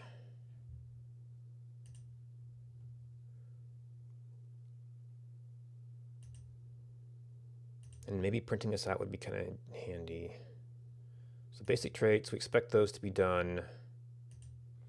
Linked upgrades. Diana says Aphrodite. Oh. Yeah, so an upgrade of her, that one actually worked because it was a one of. One from each set gets a little bit more interesting.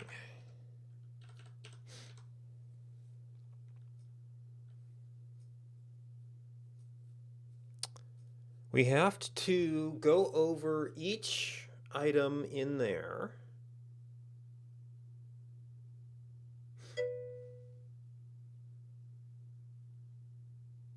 Cool. Yeah, thanks for stopping by. Nice to have people to chat to. And it's like, as much as I like helping people, but I'm not good at just sort of explaining things as I go all the time. It's helpful to like know what particular things people are interested in or not quite grasping. And then I can sort of like kind of build a mental model of where to work from. But I've seen some other people who are just always explaining things as they go, and bless them.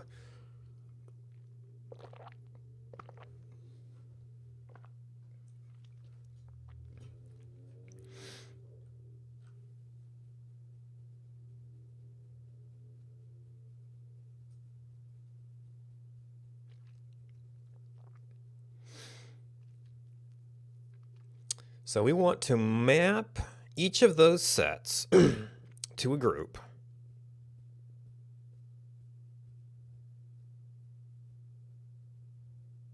And I guess for this, I'll really care about I could even map this to unknown, unknown, and only deal with that, but. And then we would have to do some sort of fold over the results of each of those sets to accumulate the total number of specific gods that we have. I guess that would be a... Maybe you would translate that to there and just go, okay. Empty plus 1 is God. Would I then need to worry about many? Well, if it's a many, then it's going to be like it's anybody's call, anybody's cast, anybody's vengeance. Probably. We would just kind of actually ignore that for those purposes.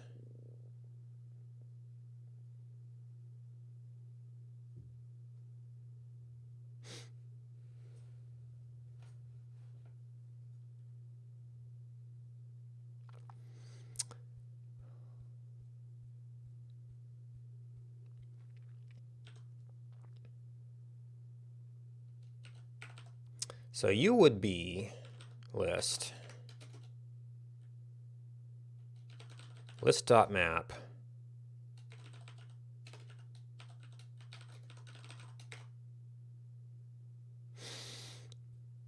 Oop. And that would get us to the group type for each of those sets.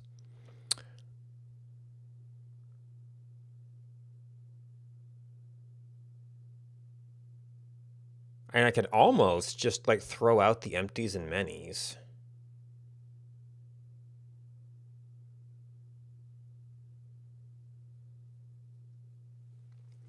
Or I could just, instead of filtering that, have the reducer there. Now, then it kind of, well, that was always producing the one many thing. I need specifically to detect duos now.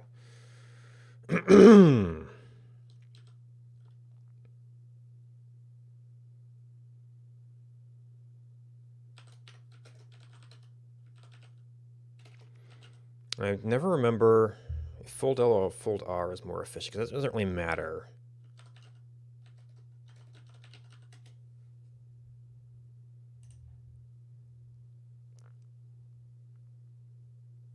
Your function isn't associated.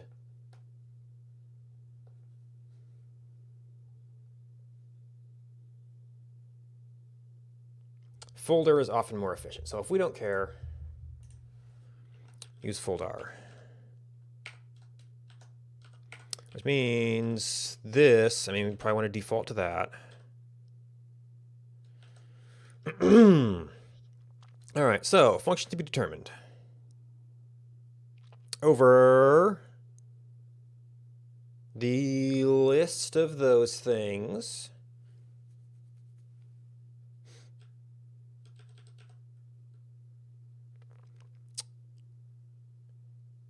I almost want to have a little function here, but and this is kind of doing stuff explicitly out there as well. A little bit simpler.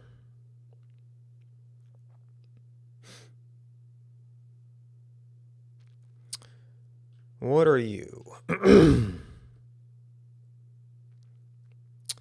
You are a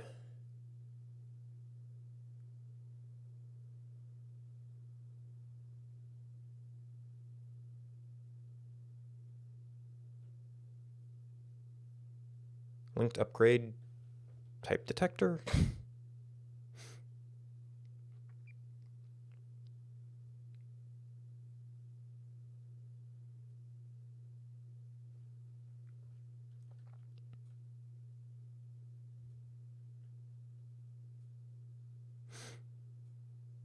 Duo detector.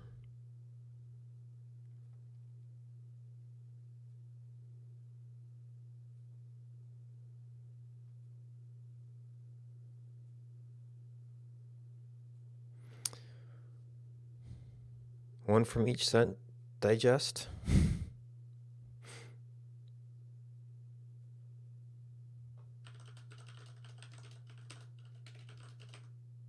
Or I guess I used accumulator earlier.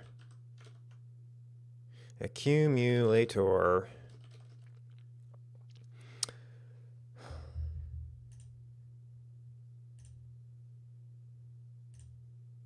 Okay, that might be kind of nice to have around. What's that? That's the zoom, which is all we needed that for.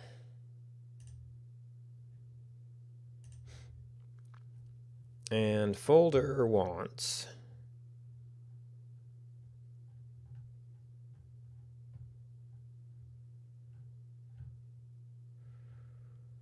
A, B, B, where A is the type of the list. The type of the list is gods in group.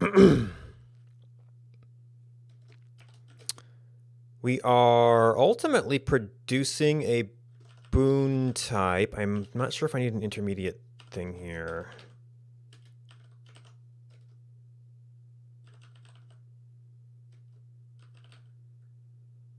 Oh, and your folder needs an initial value. Which I guess would be unknown.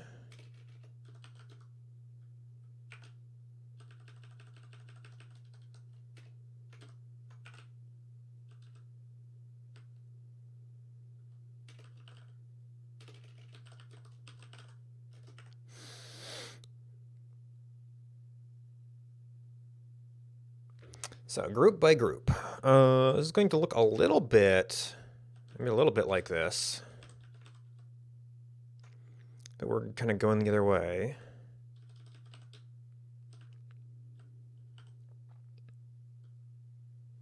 Okay, I guess I could almost pass this to set and have it do the process there.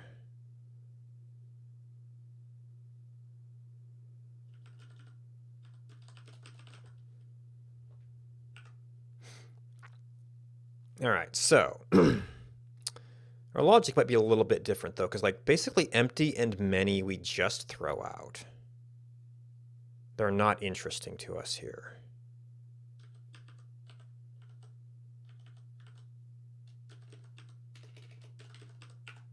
Oop.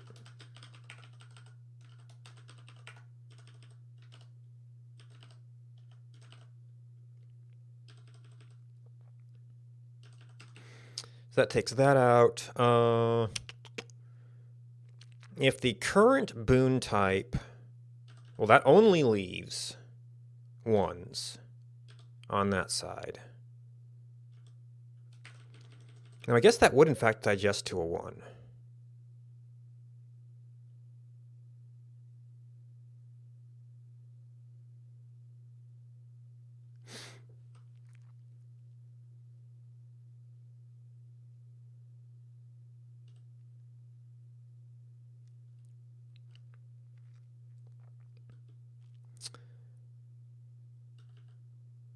Yeah, so this is all going to be on 1s. And maybe I should spell that out, even though it's a little bit more typing.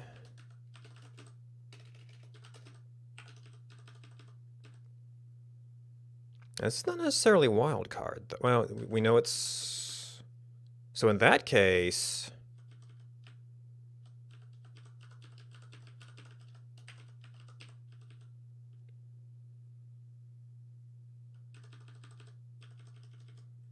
Because you're going to be A and B, and this has to match one of those for that to work.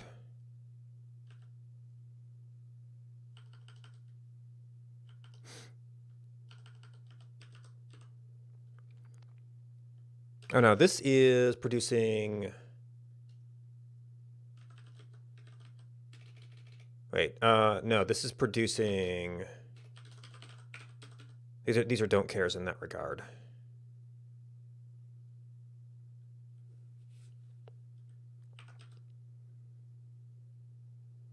And I guess we could also just say group there.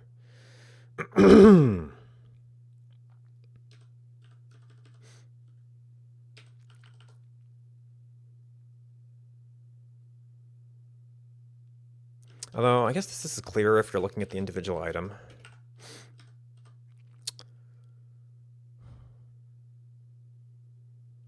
And this would be else duo. These are not 1s, though. These are basic boon. And basic boon. Duo boon. And duo boon has to match one of these two, or else we have a problem. I don't really have a way to indicate problem.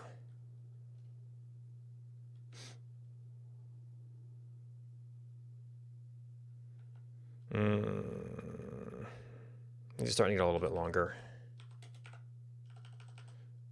That one in particular, I feel like it's going to get longer.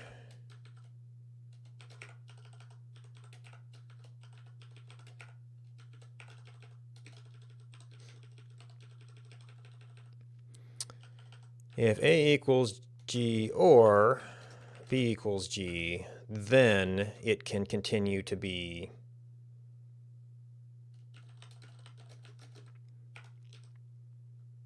if not, then now see, this is the problem I had before.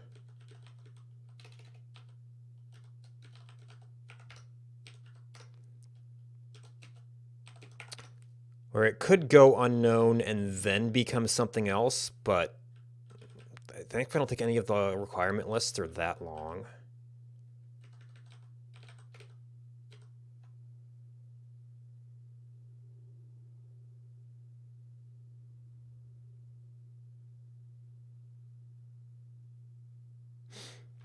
Wait. Group. Boon type. Do I need to flip you around? The type of the list is God of set is group type.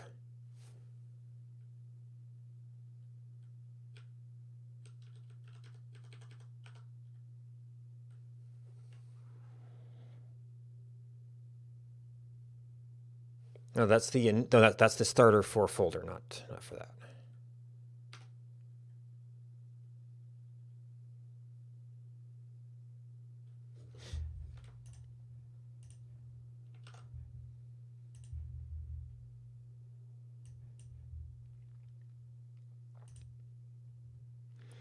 All right, linked upgrades.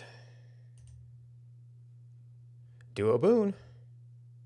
It's working for some of them. Now, I don't remember offhand what the interesting ones are. And I might actually want some way to just kind of print these all out. Granted, that might be a little bit easier once I get some more framework in place for, like, God icons and things.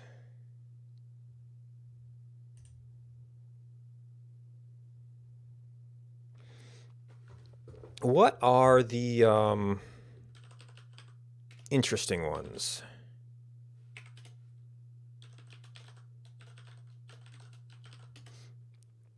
Yeah, these did not get formatted nicely. So I cannot quickly read how many sets are involved. Aphrodite, Zeus, Dionysus, Aphrodite. There's an Aphrodite, Aphrodite.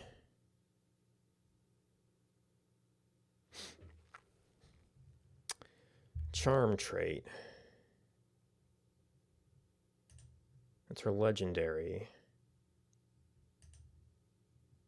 Charm trait. Aphrodite. So that worked out okay. What's one with 3 lists? There's a couple. There's not many, but there's a couple.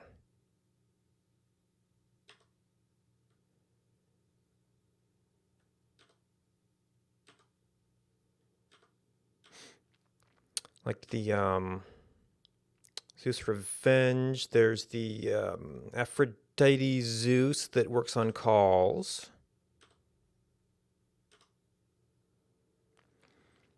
Okay. Oh, shoot. Can I tell Vengeful Mood which god did it put you in?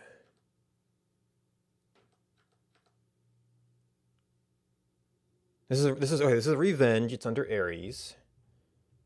I guess I could have known one of those are in there. Linked upgrade. We did get an unknown boon.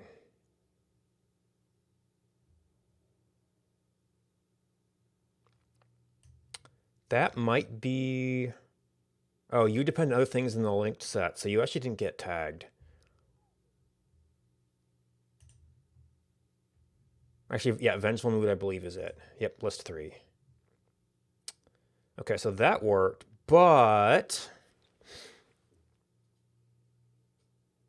we're going to need multiple passes, basically.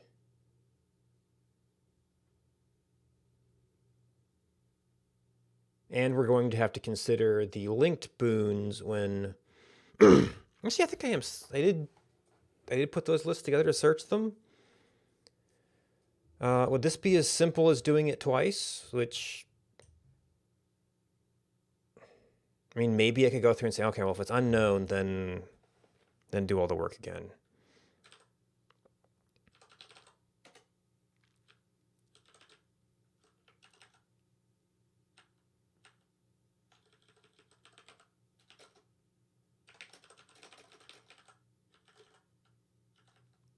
Now, I don't remember if anybody has multi-step.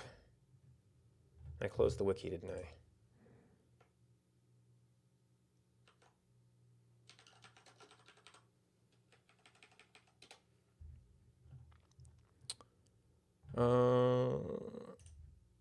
Okay, boons. Then that's a list of gods.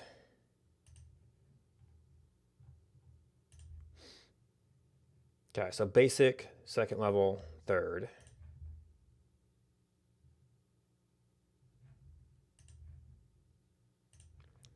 Aries. Okay, only one step.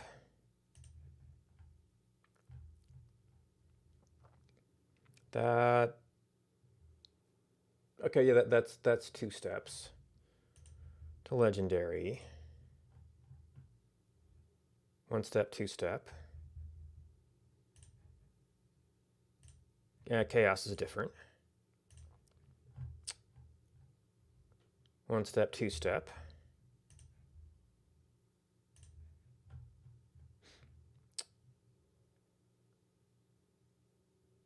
Legendary might need 1 from each of these 2 sets. So it's kind of 2 things, but it's not 2 levels. Hermes, he has the special thing with the plume. Ooh, this is... oh, right, because they're working in the different cast upgrades. Discounting that, I don't think it's too super complicated.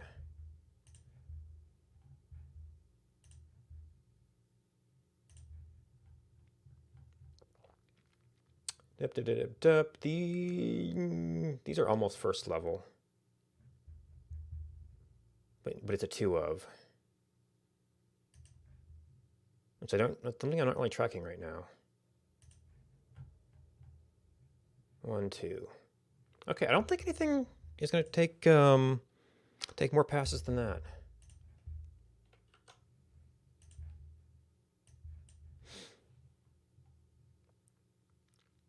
We were looking at, I guess we were scanning Aries, right? And we got, yeah, duo and basic.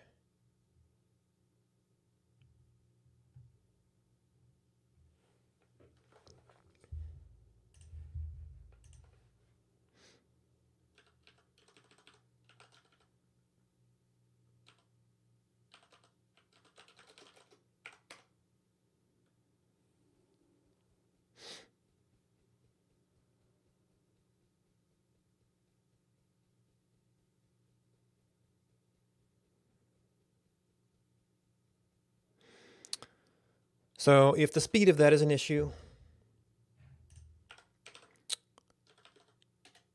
it could probably be optimized.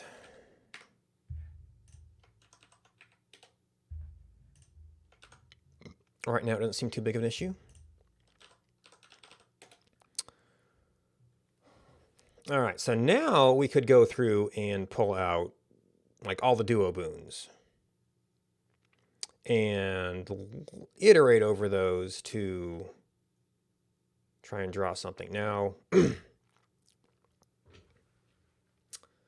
right now I'm just kind of going around in a circle and rotating. I don't actually know where they are in a sense. I've just been doing graphic rotation, so I might have to do something about that.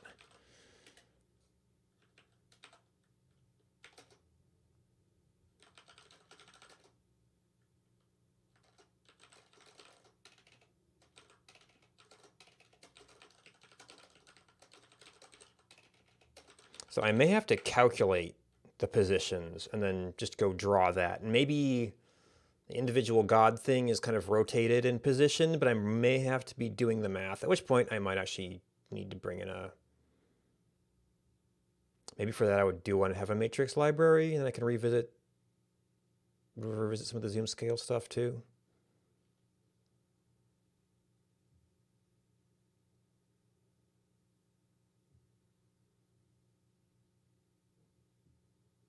Or at least have to have some concept. I mean, I could probably have a separate concept of, okay, I know it's going to be there. But when it comes to connecting the individual graphs to the duos, I might need to have exact positions.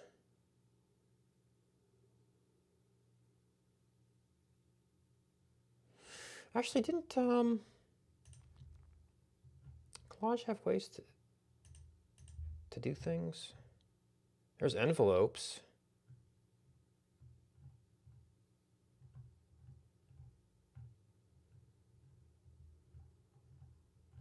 You can align.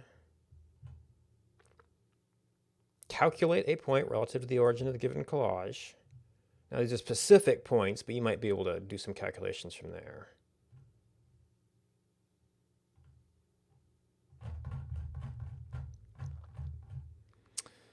So maybe, well, I'd have to map over,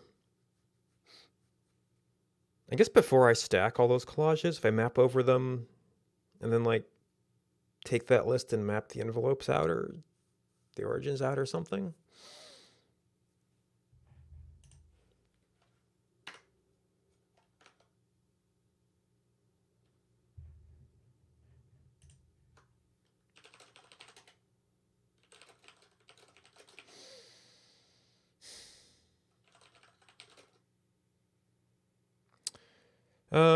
Processing and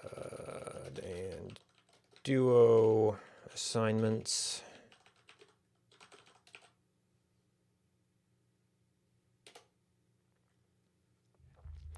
All right, not much to look at, but that's what we're going to need to iterate over duos and try to position them. We have to figure out how we position them. Yes. Maybe we'll start by doing some lines in text, which will be crazy messy, and then figure out how we can identify how many steps over we are in order to translate that into the right kind of arc.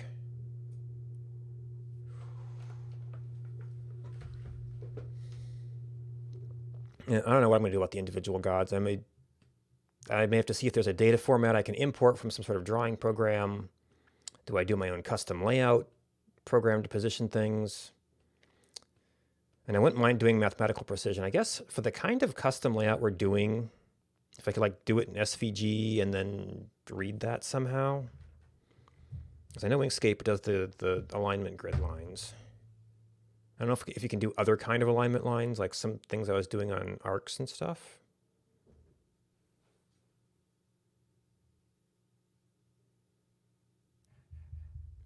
Anywho. Thanks for watching.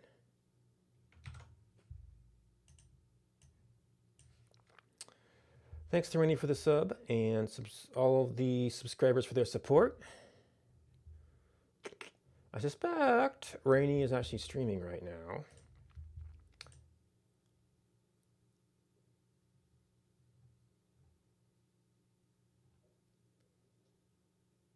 Oh, yeah, she's doing chess today.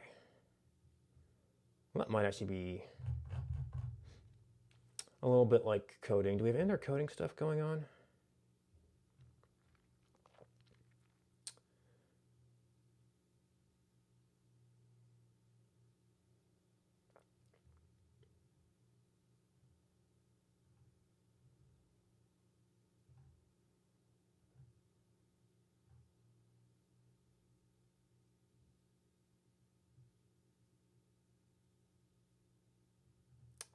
There's a little bit. Well, maybe we'll drop it on chess once.